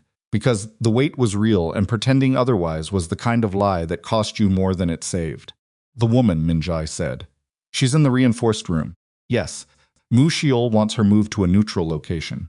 He's willing to negotiate the corporate holdings. No. Min-jae's expression didn't change. You haven't heard the terms. There are no terms. The woman doesn't move. The holdings don't transfer. This ends tonight. Seo-jun held his gaze. Put the phone down, Min-jae. If I don't make contact in the next 4 minutes, there's no one left downstairs to receive the contact. Put the phone down. Something moved through Min-jae's face. The first uncertainty he'd shown. You had 7 men confirmed, Seo-jun said. 3 are contained on the ground floor. 2 are behind Tae-hwan on this floor. You're here. He paused. That's 6. Who's the 7th? Min-jae said nothing. That was the answer. Seo-jun felt it before he could name it, the specific silence of someone who knew the 7th was the thing you hadn't secured. His phone was already in his hand. He called Tae-hwan's secondary line. 1 ring. 2. Tae-hwan picked up while simultaneously watching Min-jae from the far end of the corridor.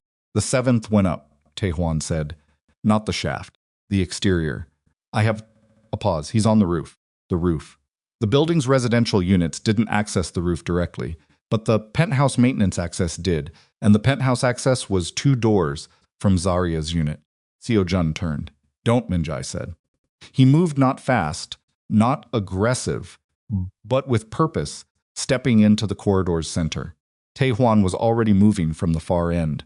What happened in the next 8 seconds would stay in Seo-jun's body as muscle memory, rather than sequential recollection. The specific way physical confrontation lodged itself, not in the mind but in the tissue, not as story but as sensation.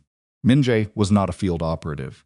He'd been an administrator, a logistics man, someone who managed people who did the physical work. But he was not passive either, and he had the specific dangerousness of a man who understood he had passed the point of consequences and had decided that passing it meant nothing could get worse. He was wrong about that. The confrontation lasted less than 30 seconds. Tae-hwan arrived from the far end at a speed that made the conclusion of it faster than Min-jae had calculated. When it was over, Min-jae was on the corridor floor, and Tae-hwan was breathing hard and looking at Seo-jun with the question already in his face. Roof, Seo-jun said. Your roof, Tae-hwan. They took the penthouse access, stairs at speed. The door to the rooftop was a heavy fire-rated panel with a push bar, and Seo-jun hit it with his uninjured shoulder and came out into the pre-dawn Charlotte air at a temperature that registered as cold against the sweat that had been building since the ground floor. The roof was flat and large and lit by the ambient glow of the city pressing up against the sky. Mechanical housings, ventilation structures, the elevator shaft's upper housing, multiple points of concealment. The 7th operative was not hiding. He was standing at the rooftop access panel for the building's primary HVAC system, which Seo-jun immediately identified as the ventilation intake that served, among other floors, the 14th. The room Zaria was in was ventilated by this system. The man at the panel had a case open beside him, and the contents of the case were something Seo-jun's mind registered and categorized in a single instant that removed every other consideration from the immediate world. Chemical incapacitation routed through the building's own ventilation. Not enough to kill Mu Shiol needed Zaria mobile, not dead, but enough to compromise the room's air quality in a way that would force her to open the door. She would open the door because she would know something was wrong before she understood what it was, and her instinct would be to get out, and getting out was what Mu Shiol needed. The 7th man registered Seo-jun's arrival and made his calculation, and his hand moved toward the case. Seo-jun was already running. The distance between the rooftop access door and the HVAC panel was approximately 30 feet. The terrain was flat but cluttered ventilation housings, cable runs, a low parapet he had to redirect around. The man at the panel was faster to the case than Seo-jun had estimated. Tae-hwan's shot was not a shot. Tae-hwan did not fire, because the ventilation housing that the 7th man ducked behind was also part of the HVAC structure, and a round through it, at the wrong angle, created its own set of catastrophic possibilities. Instead, Tae-hwan moved left to cut the angle, and Seo-jun moved right. And for 4 seconds, the three of them operated in the specific geometry of people who were all trying to control the same piece of space. Case went over the parapet on the far side. Seo-jun saw it happen. The seventh man grabbed the case rather than leave it, and the momentum of the grab took him into the parapet, and the case hit the low wall, and the latch failed, and the contents scattered across the roof surface, and some of it went over. The man looked at the scattered contents, looked at Seo-jun, looked at Tae-hwan closing from the left. He ran, not toward either of them. Toward the far corner of the roof, where Seo-jun clocked the presence of a second rooftop access panel that was not on the building's official schematic modification. Something added or left from a prior tenant, something that hadn't been in the building documentation. Tae-hwan had reviewed. The man hit it and was through it and down before either of them could close the distance. Seo-jun stood at the closed panel and breathed. His ribs had an opinion about the running and the rooftop door and all the stairs. His ribs were not quiet about this opinion. He put one hand flat on the panel and breathed through it and assessed. The case contents were on the roof, neutralized. The ventilation system had not been accessed. Zaria was still in the reinforced room. The seventh man was in the building somewhere below them. He looked at Tae-hwan. He'll go for the 14th. He can't get through the reinforced door alone. He doesn't need to get through it. He needs to get to Min-jae. Seo-jun was already moving back toward the primary rooftop access. Min-jae is in the corridor with your people. If the seventh gets to him, if they have a secondary option we haven't identified. He hit the rooftop door at a pace his body was starting to formally object to.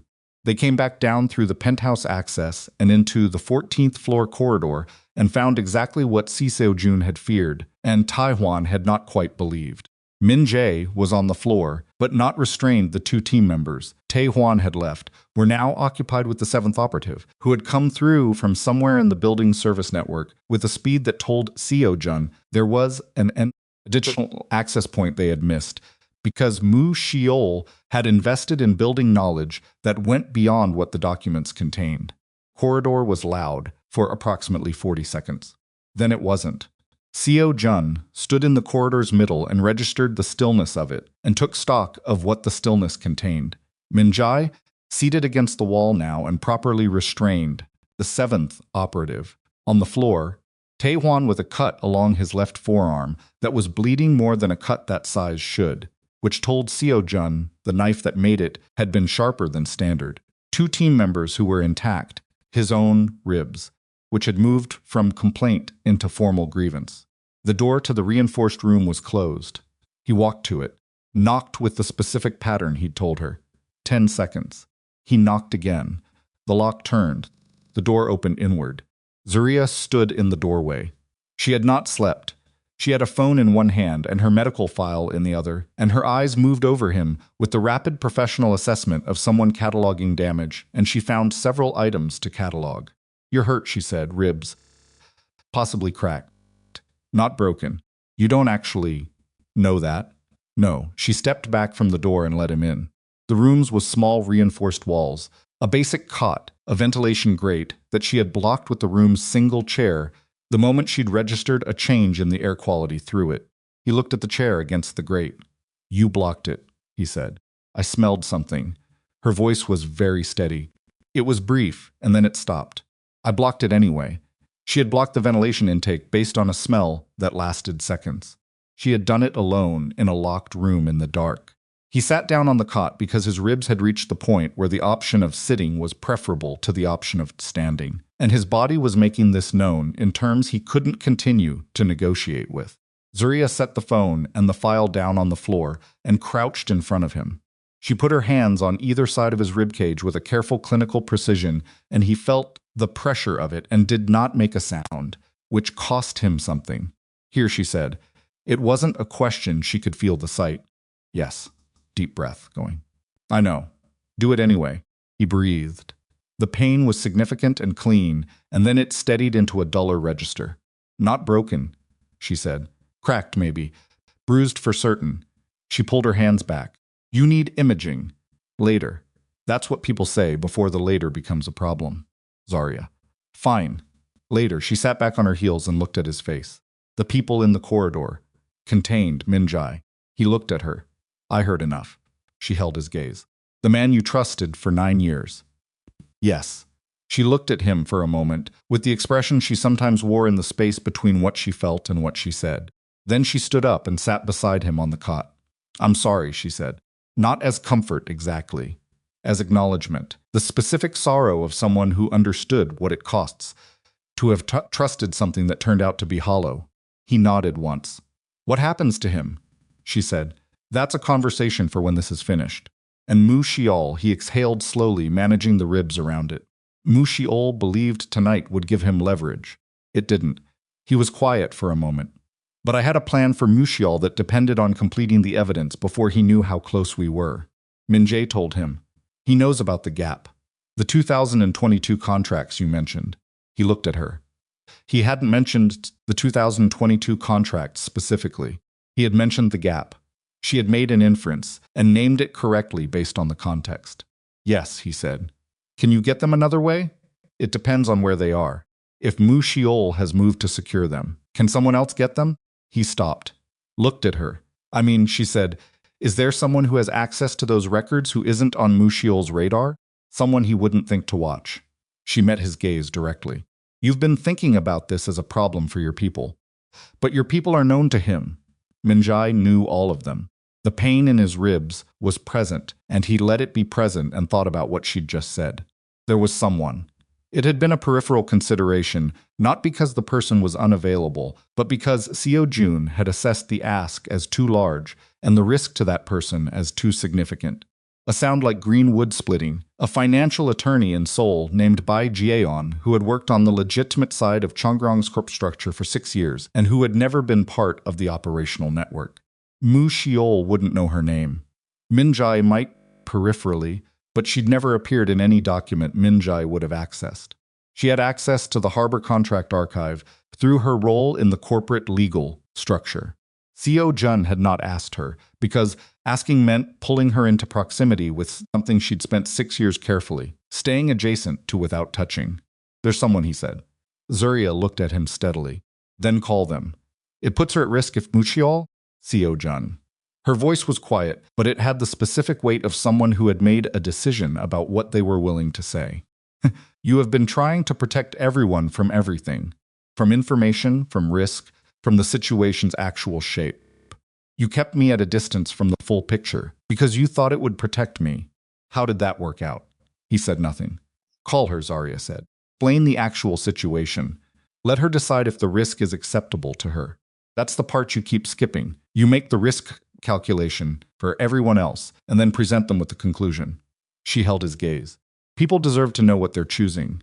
He looked at her face in the small reinforced room, with its one cot and its blocked ventilation grate, and the sound of Taehwan's team working in the corridor outside, and he understood with the specific clarity that physical pain and sleep deprivation sometimes produced, stripping away the layers of habit and institutional armor, that this woman was the most genuinely honest person he had encountered in a decade of working with people who were paid to give him accurate information.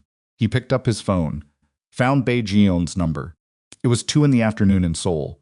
She picked up on the second ring. Mr. Han. Her voice was professional and slightly careful. She always read the unusual nature of a personal call from him before he said anything. Jieon. He paused. I need to tell you something, and I need you to understand that what I'm about to ask you is entirely your choice. I will not think less of you if the answer is no. A beat. That's not how you usually begin a conversation, she said. No, he said, it isn't, he told her. Not everything the operational specifics weren't useful to her, but enough. The harbor contract records, what they contained, what they would mean if produced in the right hands within the next 48 hours, what Mu Xiol was doing, and why the records were the piece that completed the picture. Silence on the line. Then, the records are in the corporate archive under the 2022 coastal infrastructure files. I filed them myself. Another pause. Who receives them? He gave her the name of the financial crimes contact at the international oversight body that had been quietly building its own case against Mu Xiol's organization for 2 years. He'd given them everything he had, except the piece that made it complete. The piece that lived in Bai Jieon's archive. By tomorrow morning, she said. If it's possible, it's possible. Her voice was the specific calm of someone who had thought about whether they were willing to do a thing and resolved it faster than you'd expected. Mr. Han. Yes, is there a woman involved in this? The question was delicate and precise and not a judgment. He looked at Zaria. Yes, is she all right? She is. Good. A brief pause. I'll have the files transferred by morning. The call ended. He lowered the phone. Zaria was watching him. Done, he said. She exhaled. First time since he'd come into the room that she'd let a full breath go. How long? She'll send them by morning. If the contact acts on them quickly, which they will, they've been waiting for this piece. Mushiol's financial network starts collapsing within the day. He paused. It won't be instantaneous. It'll take weeks to fully execute. But once the records are in their hands, he can't stop it. And in the meantime, he still has resources and motivation. So we're not safe yet. Not fully. No. She looked at the blocked ventilation grate, closed door, at his face. What does he do when he knows the records are gone? She said. When he figures out he's lost the evidence game. A man like Mushiol. He was quiet for a moment. He stops thinking about the long game. He stops being strategic. And when a man like that stops being strategic, he gets dangerous in a different way. Yes. She looked at him with the specific expression of someone who had accepted the full shape of a situation and was not pretending any part of it was other than what it was. You need to sleep, she said. I can't 2 hours. Taehwan is in the corridor. Your teams are in the building. She met his gaze. You are running on nothing. You have cracked ribs, and you just made the most important call of this entire situation. 2 hours, Seo-jun. He looked at her. She was right. The kind of right that was inconvenient because the alternative, staying awake and managing the situation on fumes, carried its own risk. Bad decisions were what happened when you pushed past the body's actual limits rather than its comfortable ones. Here, she said. She moved on the cot, making space. He didn't argue. He lay down and the ribs registered it, and then the registration settled into something manageable, and Zaria sat beside him with her back against the wall and her phone on her knee, and the small reinforced room, with its single cot and its blocked ventilation grate, held them both in its imperfect quiet. He was asleep in 4 minutes. She sat and listened to the building, and to his breathing, and to the occasional movement of Taewan's people in the corridor, and she put one hand flat on her abdomen, the automatic gesture she'd been making for 12 weeks. The one she did without thinking, and she thought about a woman who had gone to her best friend's wedding in Busan and hidden in a hotel bar and met a stranger, because the alternative was sitting alone with the specific ache of a life that hadn't gone the way she'd planned. She had not planned this. She had not planned any of this. She had a caseload of 42 families, and a bathroom door that didn't close, and a baby the size of something that was no longer a lime, and a Korean mafia boss, asleep on a cot beside her, with cracked ribs, and underneath all the things he was, and all the things that frightened her, about what he was, a quality she had recognized in the hotel bar and never stopped recognizing since. He showed up. When it mattered, when the situation was real, and the cost was real, he showed up and did not pretend the cost was smaller than it was. She had known men who were good at being present when things were easy. She had not known many who were good at it when things were this. Her phone buzzed. A message from Taehwan, all confirmed, contained. Building secure. External teams in position. You should rest. She typed back. He's sleeping. I'm watching. A pause. Then good. She put the phone back on her knee and looked at the door. Somewhere outside this building, Jang Mucheol was receiving the news that tonight's operation had failed. He was a man who had planned with patience for months and had watched the plan come apart because the people inside the target's organization were not enough. And because the target had rebuilt his entire security architecture overnight, and because a social worker from Charlotte had blocked a ventilation grate based on a smell that lasted 4 seconds. He was going to be very angry. Angry men with resources and motivation and nothing left to lose made decisions that strategic men didn't make, and strategic decisions were the only kind you could predict and prepare for. She thought about what Seo-jun had said, when a man like that stops being strategic, he gets dangerous in a different way. She looked at the man sleeping beside her. At the lines of his face, in the room's low light, the jaw that was always set even in sleep, the hands that she could see were not quite relaxed even now, the specific quality of rest that wasn't peace so much as temporary suspension. He had built 11 years of armor, and she had watched it come apart in 4 days, piece by piece, in a way she wasn't sure he fully knew was happening. The armor was still there, but there were gaps in it now, and what showed through the gaps was not weakness. It was something she'd looked for in men for her entire adult life and consistently failed to find until a stranger ordered scotch in a hotel bar and listened to her talk about her best friend's wedding, like she was the most interesting person in the room. Her phone buzzed again. This time it was a number she didn't recognize. She looked at it. Area code she didn't know. The message was 3 words. Tell him tomorrow. She stared at it. She looked at the man sleeping beside her. She looked at the message again, and the specific chill of it moved through her slowly, not panic, but the cold and careful recognition of what those 2 words in that context could only mean. Mu Sheol had her number. He had her number, which meant Min Jae had given it to him, which meant he had the kind of access that extended past the operational teams that were now contained on the 14th floor and the ground floor, and the kind of access that said tomorrow said it with the confidence of a man who had already decided what tomorrow looked like and was issuing the announcement rather than the threat. She put her hand on Seo-jun's shoulder. He was awake before she applied any pressure, the specific instant wakefulness of someone whose nervous system had never fully agreed to sleep. She held the phone in front of his face. He read the message. Read it again. He sat up. The ribs made themselves known, and he moved through it without sound and sat on the edge of the cot with the phone in his hand, and the expression she had not seen on his face before, not the composure that was always there, not the anger that was always underneath it, but something below both of those. The specific face of a man who has realized that the war he thought he was winning has just changed its shape entirely, and that tomorrow's already on its way, and that everything he has built in the last 48 hours is not a defense against what's coming next. It is a prelude. Seo-jun looked at the message for a long time, not reading it. He'd read it already. He was doing the other thing, the thing that happened after you read something and before you decided what it meant, where you sat with it and let it be exactly what it was without the defense of immediate action. Tell him tomorrow. Mu Sheol had her number. Not a general channel, not a building directory, her personal phone, which had been given to exactly 4 people in the past month: her supervisor, Keisha, her doctor's office, and Seo-jun. The list of how Mu Sheol got it narrowed itself immediately.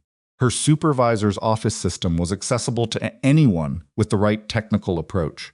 Her doctor's office was the same. Keisha's phone was another question. He handed the phone back to Zaria. I need Tae-hwan, he said. She was already at the door.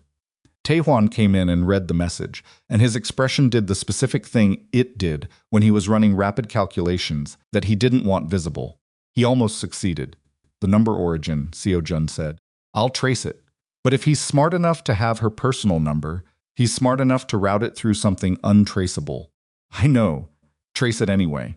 I want to know if he's in Charlotte or if this is remote.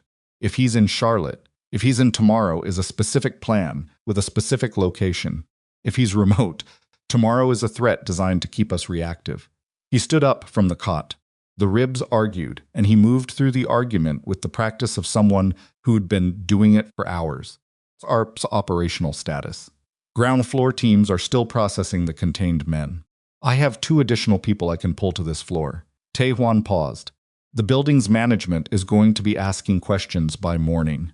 We've had 6 hours of activity in a residential high-rise. Handle it. Whatever it costs, handle it.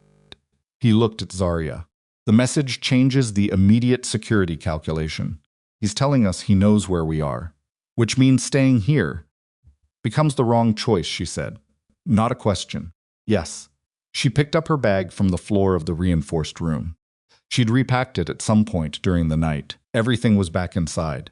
The medical file, the phone charger, the photograph of her mother. He noted this. She had been managing the possibility of movement without being told to. Where, she said. He had 3 secondary locations that Min Jae had known about. Those were burned. He had 1 location that had never been in any operational document, a property outside the city, purchased 3 years ago under a corporate shell that existed in only 2 sets of records, his private files, and the attorney who had established the shell. by Jeon. Not the same attorney in Seoul, a different one, entirely separate from the Chongjiang Syndicate's operational structure. He'd purchased the property because he understood, with the abstract logic of someone planning for contingencies they hoped never to need, that there would come a time when every location connected to his known operational profile would be compromised. He had purchased it and told no one, and paid the property taxes through the shell, and once 2 years ago, driven past it to confirm it still stood. It stood, 40 minutes outside Charlotte. A farmhouse on 11 acres with good sight lines in every direction. "I know a place," he said. They moved at 5 in the morning in the specific gray that preceded Charlotte's dawn, when the streets had their lowest traffic and the light was flat enough that a convoy of 2 vehicles drew no particular attention from the people who were awake to see it. Zaria sat in the rear of the first vehicle with her bag and did not speak for the first 20 minutes of the drive. Seo-jun sat beside her and also did not speak, and this was not the uncomfortable silence of 2 people, with nothing to say but the functional quiet of 2 people who had been awake for too many consecutive hours and had processed too much in too compressed a time and needed the brief mercy of not having to produce language. She fell asleep somewhere around the 30-minute mark, not gradually, but suddenly, the way exhaustion sometimes won by ambush rather than negotiation. Her head came to rest against his shoulder. He stayed still, which required him to manage the rib's continued commentary with complete silence, and he looked out the window at the rural dark passing outside and let her sleep.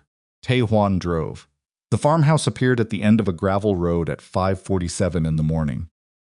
2 stories, white paint that had gone to weathered gray, a porch that needed work, 11 acres of field and tree line that had grown in the 2 years since he'd driven past.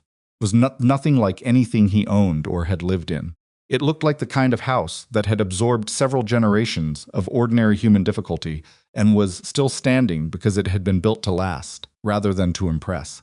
He found this quality in the gray pre-dawn light enormously reassuring. He woke Zaria gently.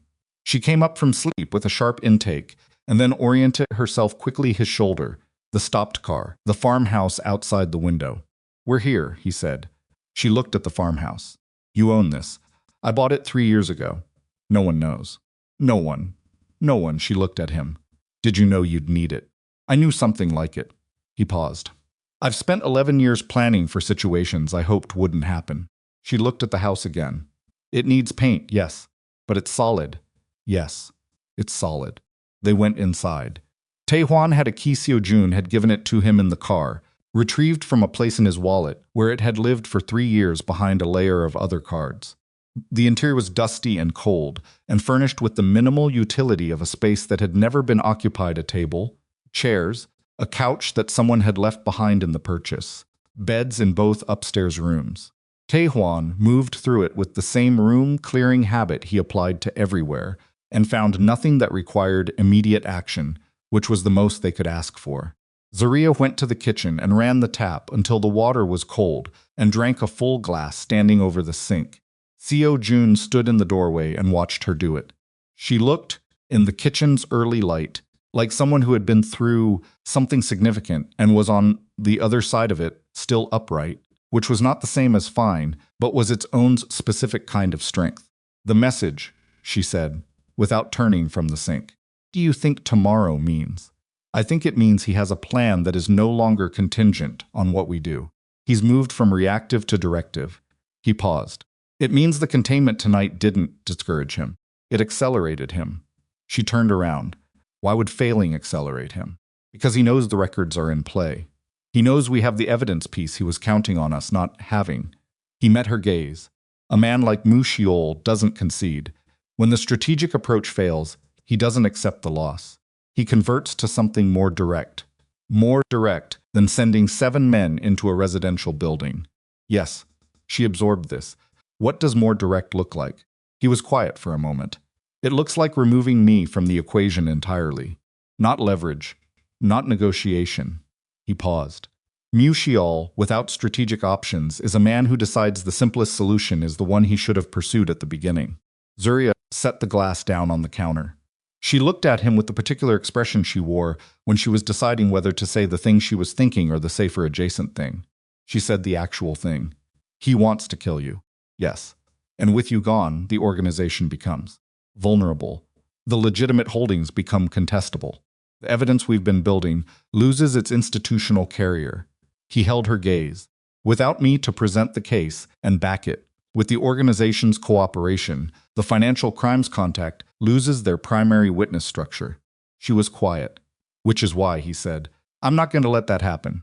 Taehwan's trace on the message number came back at 7 in the morning, routed through a commercial VPN service, origin unconfirmable, which told them exactly nothing about where Mushiol was and confirmed the message had been sent by someone who understood how to not be found. But at 8:15, one of Taehwan's external team, the mobile unit still working, the city sent a different kind of information.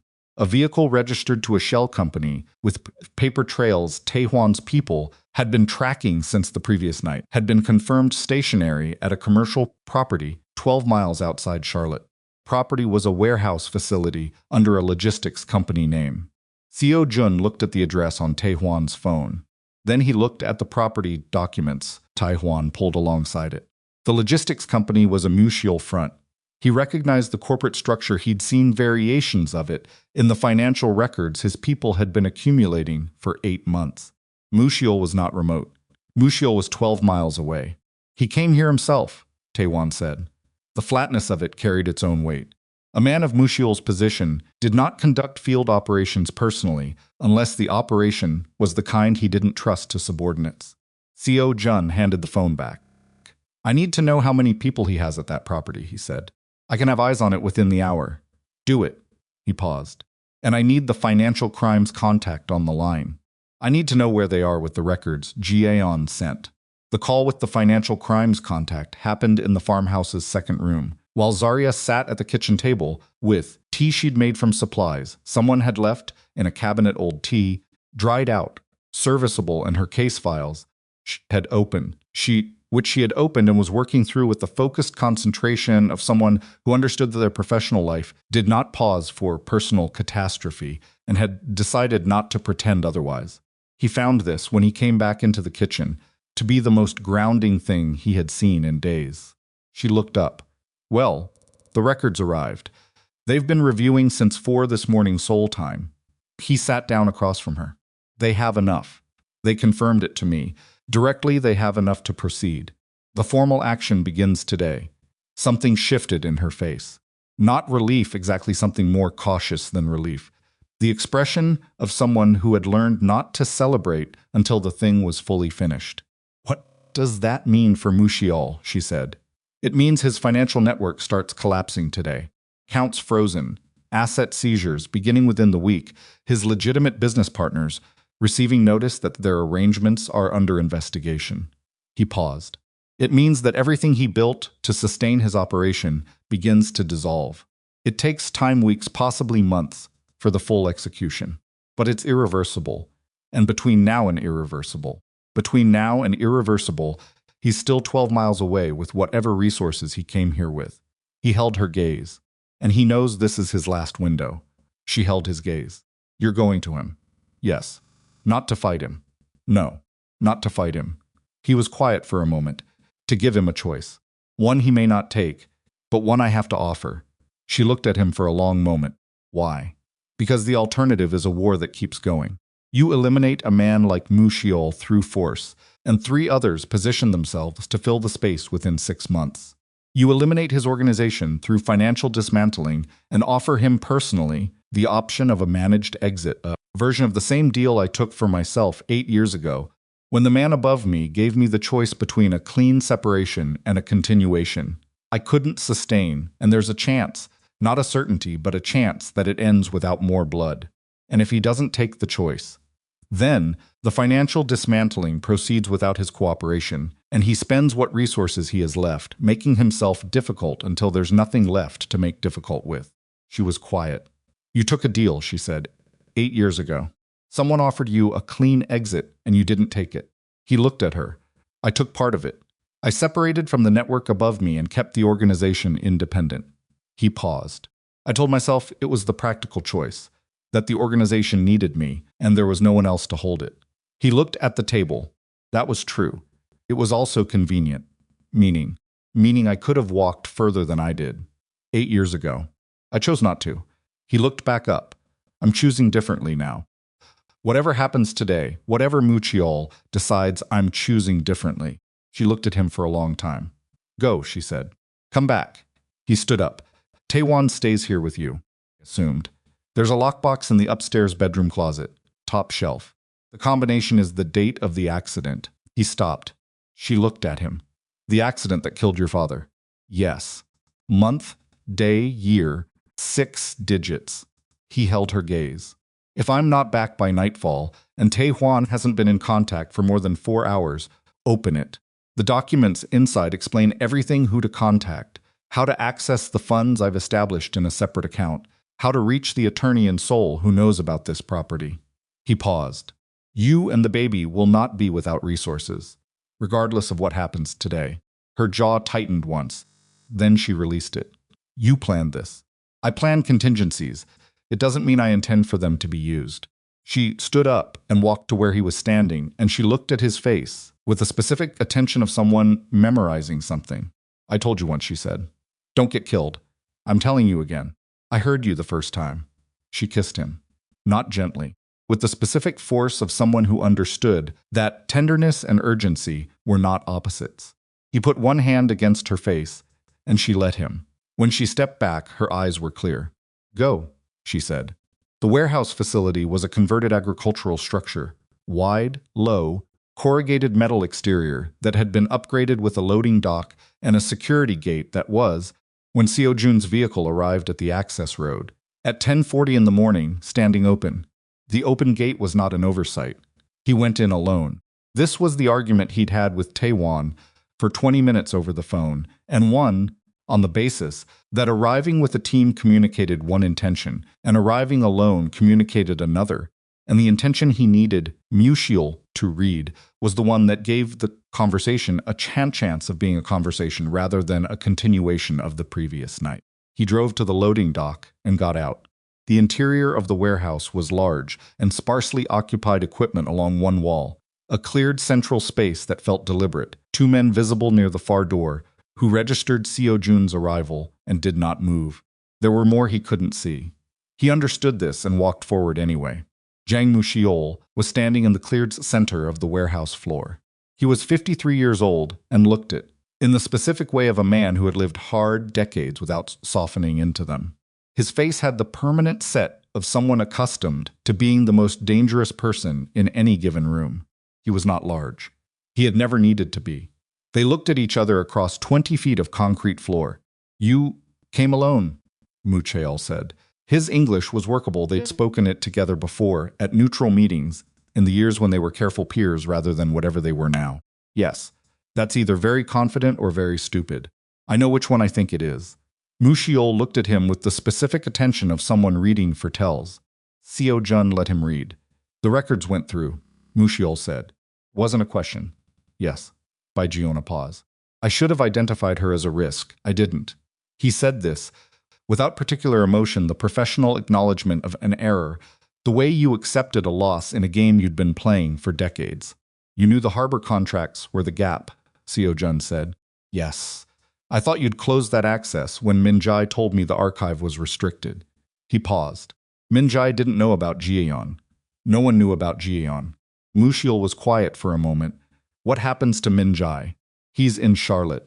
He'll be turned over to the appropriate authorities with a complete accounting of what he provided and to whom. The financial crimes investigation will include his cooperation as a condition of any arrangement he negotiates. Seo-jun paused. He made a choice. He lives with the consequences of it. Something moved across Muchiol's face. Not regret. Closer to recognition, the acknowledgement of a man who understood consequences in a structural way, as elements of a system rather than as personal outcomes. The woman, Muchiol said, she's not part of this conversation. She was the center of this conversation from the beginning. She was the angle you chose. That's different. Seo-jun held his gaze. She's not leverage anymore. The records are with the financial crimes body. What happens to her has no operational relevance to your situation and my situation. Here it was. The 20 feet of concrete floor and everything it held between them 17 years, shared history, a mentor who was dead, 2 negotiations that had ended without blood. And now this. The financial dismantling has started, Seo-jun said. You know what that process looks like. You've seen it applied to other organizations. It takes time, but it's complete. There's no counter to it once it begins, not at the stage it's at. Mushiol said nothing. What you have left, Seo-jun continued, is time, and choices about how to use the time. He paused. There is one option that doesn't end with everything you built consumed entirely. I'm here to offer it once. A deal. A separation. You withdraw from everything operational. Your legitimate holdings, the ones that aren't already flagged, you can retain through the right legal restructuring. Protects your family. He let that sit. You have a daughter. She's 17. She's been in school in Vancouver for 2 years. She doesn't know what her father does. He held Mushiol's gaze. She doesn't have to find out through watching everything collapse. The warehouse was very quiet. Mushiol looked at the floor, then at the wall behind Seo-jun, then finally at Seo-jun's face. You know, it's about Su-yan, he said. His daughter's name, said with the specific quiet of a man who had kept 2 lives cleanly separated for 17 years and had just heard one of them name the other. Yes. How long? Long enough that I never used it. Silence. Longer if I had taken you last night, Mushiol said. If the woman had come out of that room the way my people planned, what would you have done? I would have found a way to destroy you that took longer and cost more than what happened instead. Seo-jun said it without heat. You know that. Yes, Mushiol exhaled slowly. I know that. He looked at the concrete floor. I've been watching you for a long time, Han. You were always the one I thought would be different. He paused. You were supposed to be the one who was willing to do what it took to hold everything together indefinitely. I was, Seo-jun said. For a long time I was, and now. Now I have a reason to choose differently. Mushiol looked at him. The child. Yes. A long moment. Mine was born, Mushiol said, and I told myself it was motivation. That I was building something she'd benefit from. That the distinction between the legitimate holdings and the other things would hold permanently. He paused. It doesn't hold. You know that. It never does. I know that. And yet you're offering me the same argument. I'm offering you the choice I wasn't offered at the equivalent moment. What you do with it is yours. He held the other man's gaze. But I'm only offering it today. The warehouse held the offer. Mushiol looked at his hands. He was a man who had ordered things done with those hands that he would not enumerate in this room. And he knew it, and Seo-jun knew it, and the knowing of it stood between them as the actual foundation of the conversation, not the corporate holdings, not the records, not the 17-year history. The foundation was that they were both men who had made choices that had bought them power and cost them things that power couldn't compensate, and one of them had found a reason to stop. And the other was standing in North Carolina, 12 miles from North Carolina, 12 miles from a city he'd come to because he'd believed the leverage play would work. The accounts, Mushiol said. The ones not yet flagged. Protected. If you move cooperatively with the investigation, part of the structure, a pause, I'd need it in writing. I'll have the attorney contact yours by end of day. Mushiol looked at the floor one more time. Then he nodded once the slow, complete nod of a man ending something. The warehouse exhaled. The drive back to the farmhouse took 40 minutes. Seo-jun called Tae-hwan from the road and said 2 words, "It's done." He didn't elaborate. Tae-hwan understood. The elaboration would come later, and said nothing except understood and ended the call. He drove the last 20 minutes in silence with his hands on the wheel and the flat, rural light of a Carolina midday coming through the windshield. And he thought about Min-jae, which he had been avoiding doing with the full weight of his attention since the corridor the night before. He let himself do it now. 9 years. He turned it over with the same deliberate care he'd applied to the warehouse conversation, not flinching from the edges of it, not softening the shape of it into something easier to carry. Min-jae had made his calculation. The calculation had included the woman on the 14th floor and the child she was carrying, and the full knowledge of what Mushiol would do with the leverage if he got it. He had made that calculation and had sent the message she's at the Meridian and had done it for a reason that would eventually be fully articulated in whatever arrangement he negotiated with the authorities. And the reason would be specific and financial and would make a certain kind of sense and would not address the question, Seo-jun couldn't stop asking. Did he think about the child? He would probably never know. Some knowledge he had learned over 11 years was not available. You could want it without being able to obtain it. You made your peace with the wanting and the absence of the answer and drove the last miles in the plain, ordinary light of an afternoon.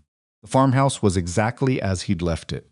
He parked and went up the porch steps, and the syntax step creaked under his weight in the specific way of old houses that had absorbed enough weather to develop opinions.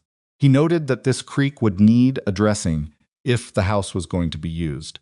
He noted that he was thinking about the house being used, as though this were an established plan rather than a contingency that had become, somewhat accidentally, a location. He went inside. Zaria was at the kitchen table. She had moved on from the case files. They were stacked to one side, and she had her laptop open, which he hadn't seen before, and which she must have had in the bag. She was working. He couldn't see what she was working on and didn't ask. She looked up when he came in. She looked at his face and read what was in it, which took her approximately 3 seconds.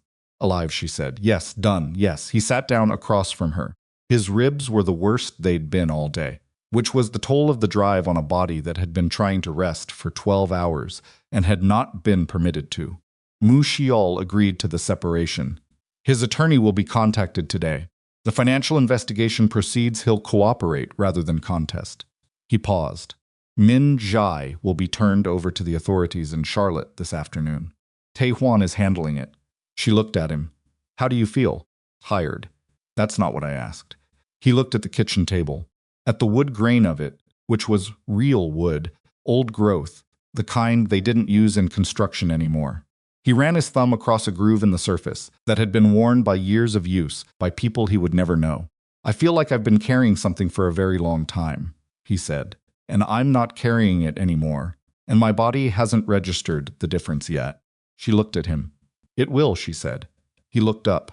She was watching him with the expression she'd had in the reinforced room the night before, the one that wasn't tenderness in the decorative sense, but something more structural. The kind of looking that meant she was accounting for him fully. Not the version of him she'd decided to accept, but the actual one, with all the things the actual one had done and been. I need to tell you something, he said. Okay, I'm closing the operational structure. Permanently. Not a reduction. Not a managed transition. I've been thinking about what it looks like and what it requires, and I know what I'm willing to do and what I'm not. He held her gaze. The legitimate holding, shipping, real estate, logistics, those I can build into something that operates above board with professional management. The other parts are finished. He paused. It will take time. Months. There will be complications, but the direction is fixed. She looked at him for a long moment. What changed? She said. I told you. The baby. She leaned forward slightly. You said the baby changes what's acceptable. That's not the same as what changed. The baby is the reason you gave yourself. What actually changed? He was quiet. She waited. You, he said finally, you changed. Not in a way that sounds right. When I say it out loud, I know how it sounds. But you asked me, the first morning in your apartment, to be honest, instead of accurate. And I've been trying to do that. And the honest version is that somewhere between the bar in Busan and this kitchen in a farmhouse in North Carolina, I stopped being able to imagine a version of my life where the choices I've been making were acceptable. He held her gaze. Not because you told me they weren't. You never told me that. No, she said. Because you showed me what it looked like to build something real on nothing but your own will and your own principles, and the specific determination not to ask permission from the world for the space you occupied. He paused. I've had power for 11 years. I've never had anything that looked like that. The kitchen was quiet. Zaria looked at him for a long moment. I'm not saving you, she said, quietly, clearly, without apology. I need you to understand that. Not the reason you're making this choice. You are. I'm not responsible for what you do with your life. I know that, because I've been the reason before. I've had men tell me I changed them. I made them better. I was the thing that made them choose differently. And then I was the thing they blamed when the choice was harder than they'd expected. She held his gaze. I'm not doing that again. I'm not asking you to. Then say it correctly. Say who's making the choice. He looked at her. I am, he said. I'm making it. It's mine. She held his gaze for one more moment. Then she sat back. Good, she said. The months that followed, had the specific texture of work that didn't have a dramatic shape, slow, detailed, sometimes tedious, frequently complicated, requiring the kind of sustained attention that action didn't require, because action was self-propelling, and this was not. Dismantling the operational structure of the Xinjiang syndicate's criminal components was the most technically demanding thing Seo-jun had done in 11 years, partly because he was doing it correctly, not burning it or abandoning it in ways that would hurt the people who depended on the legitimate aspects, and partly because doing it correctly meant doing it slowly enough that every step was defensible. There were complications he'd anticipated, and complications he hadn't. 3 lieutenants refused the transition and required negotiated exits that were expensive in the specific currency of secured silence. 2 operational partners in Seoul contested the restructuring and required the financial crimes body's involvement to resolve. Tae-hwan, who had spent 11 years as a security chief, spent 3 months as something closer to a compliance officer, which he did without complaint and with the same careful competence he'd applied to everything else, because the man Tae-hwan was a person who applied himself to whatever the work required, rather than to what he preferred the work to be. Zaria went back to Charlotte. To her caseload, her clients, her apartment with the bathroom door that Seo-jun had, in one of the interim weeks, actually replaced the hinge, adjusted the frame, tested it 7 times. She'd come home to find it closed properly and had stood in the bathroom doorway for a long moment and then laughed, which was the best sound he'd heard in several months. She was not a woman who adjusted to change by pretending it wasn't change. She adjusted to it by continuing to be exactly who she was inside the new circumstances, which meant she kept working, kept pushing for her clients, kept calling Keisha every Sunday, kept being the person who asked the question that cost something to ask and expected an honest answer. The pregnancy progressed with the ordinary complications of a pregnancy, weeks that were fine and weeks that weren't, a sound like greenwood splitting, appointments that were reassuring, and one that required additional imaging that produced 2 days of specific anxiety before it resolved into nothing that required action. A sound like green splitting. She handled this the way she handled everything, by dealing with the information that was available, and not inventing additional information to be afraid of before it existed. He was there for all of it, not performing presence actually there, in the specific ways that presence required. The appointments, the Tuesday evenings when she was exhausted past the point of cooking, the 3 in the morning when the anxiety about everything, the baby, the money, the life she was building alongside a man whose history was what it was, came through the careful management she applied to it during daylight hours, and sat on her chest until she talked it out. He listened. He didn't fix it. He'd learned the distinction. The DNA test happened at 14 weeks. She had suggested it, and he had agreed. And when the results came back, he read them in a hospital corridor, and they said what she had told him they would say, and he had known on some level since the morning in Charlotte when she'd said the baby is yours, with the specific finality of someone speaking a fact into permanence. He picked the result off the floor. It slipped from his fingers. He hadn't expected the hands to do that, and he read it again and set it on the windowsill, and then put his back against the wall and sat down on the hospital corridor floor. The number was 99.998%. Tae-hwan was there. He said nothing, which was exactly right. He sat down on the floor beside him after a moment, in the particular unceremonious way of a man who had made his peace 11 years ago with the fact that proximity to Han Seo-jun involved sitting on floors sometimes, and he handed him a cup of bad hospital coffee, and they sat there in the corridor for a while, in the specific silence of 2 people who had been through something together that words would only diminish. Noah Han Monroe was born on a Thursday. Labor was 14 hours, which Zaria described afterward as aggressively unfun, delivered with the specific dark humor she applied to things that had been genuinely hard and that she refused to catastrophize in retrospect. He had been in the room for all of it.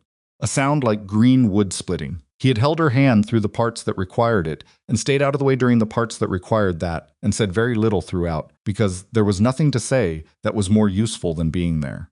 When this nurse placed the baby in his arms for the first time, Seo-jun was standing at the window of the hospital room. He had not to hold him immediately. He had waited until Zaria had held him and had looked at his face for a long time, and had cried in a way she didn't try to manage or qualify, and then she had looked at Seo-jun with the specific tiredness and fullness of someone who had just done the hardest physical thing of their life, and was also, simultaneously, the happiest. "Come here," she said. He took the baby. Noah Han Monroe weighed 7 pounds 4 ounces and had Zaria's nose and a look of focused confusion that seemed disproportionately complex for someone who had existed outside as a body for 40 minutes. His hands were the size of Seo-jun's thumbnail. His eyes were closed. He was breathing with the specific industriousness of someone entirely new to the project of breathing, who had decided to commit to it fully. Seo-jun stood at the window with his son against his chest. His hands were not steady. He registered this and did not address it. Some things were not problems to be managed. Some things were simply true. He had been told at 20 years old that he would be the end of his family, that the accident on the coast road had taken his father and had taken, among other things, the possibility of continuation. He had made his peace with this, the way he had made his peace with other permanent losses, deciding not to permit it to be the thing that finished him, by building a life around what remained rather than what was gone. He had been wrong. Not about the loss that had been real, but about the peace he'd made with it. You could not fully make peace with something that essential.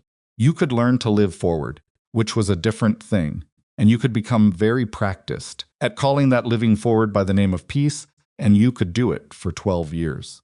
And then a woman in a green dress could hide alone in a hotel bar in Busan, and something you had built in 12 years of calling loss by the name of peace could turn out to be the architecture of waiting for a conversation you hadn't known you were going to have.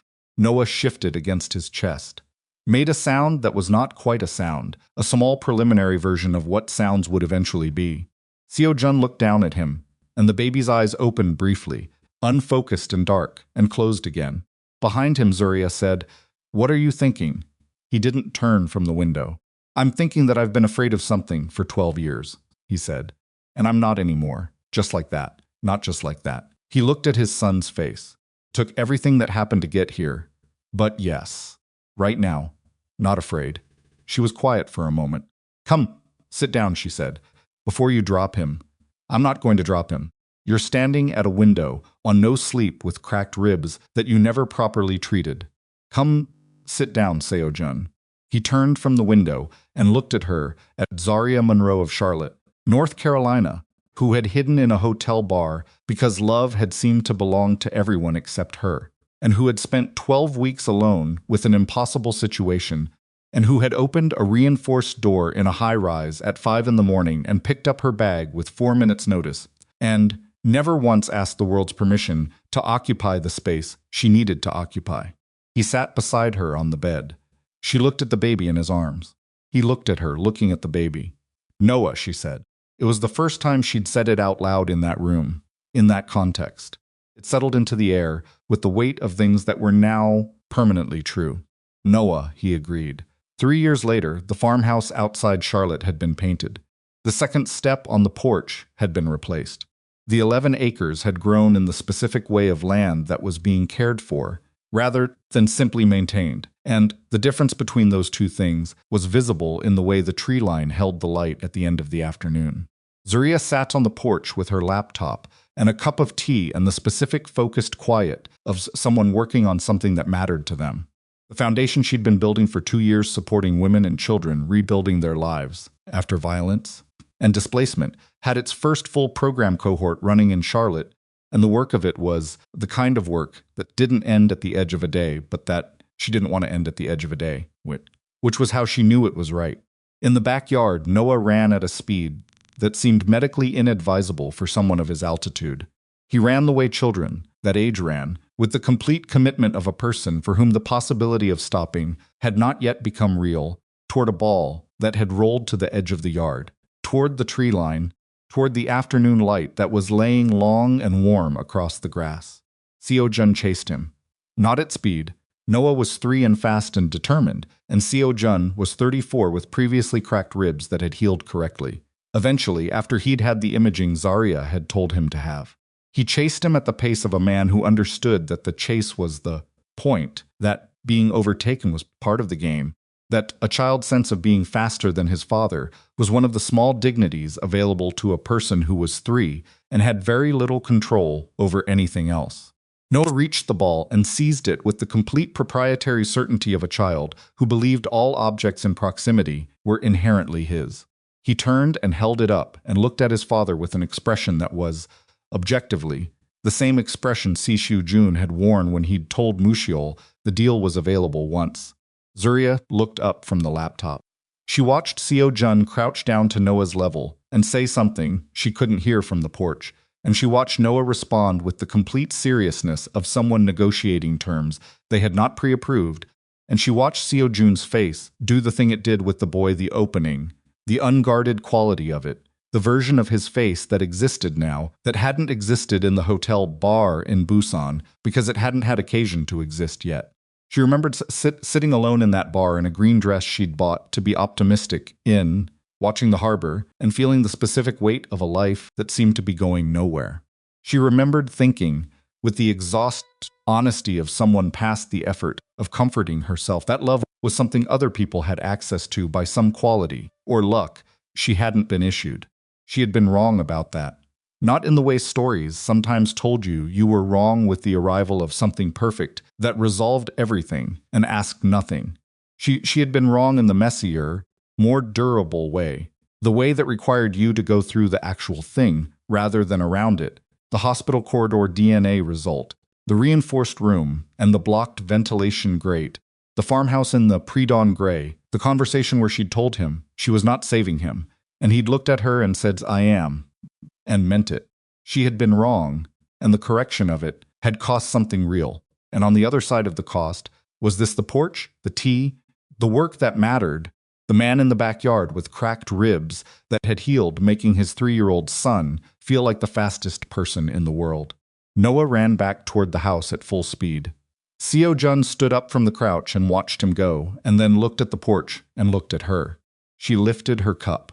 He looked at her for a moment across the yard, and the afternoon light with the expression she'd learned over 3 years to read correctly, not the composed public face, not the armor, but the actual one underneath, the one that had been sitting in that hotel bar in Busan with its own specific version of the same weight she'd been carrying, and had recognized its weight in hers, and had sat down 2 seats away and said, "The sparkling water here is unreasonably expensive."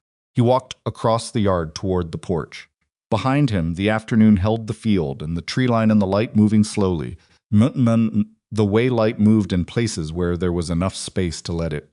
Nothing was resolved easily. Nothing was perfect.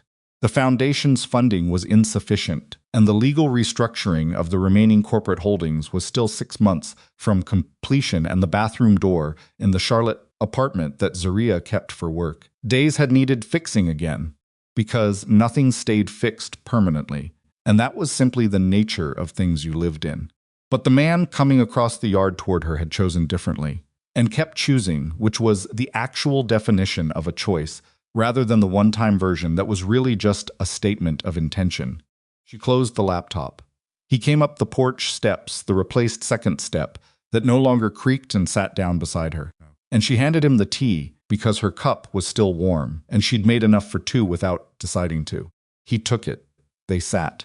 Inside the farmhouse, Noah was telling something to no one in particular, at a volume that suggested the information was urgent, and they listened to him and didn't go in yet, because he was fine, and the afternoon was long, and there was no darkness left, waiting at the edge of the yard, that either of them needed to outrun.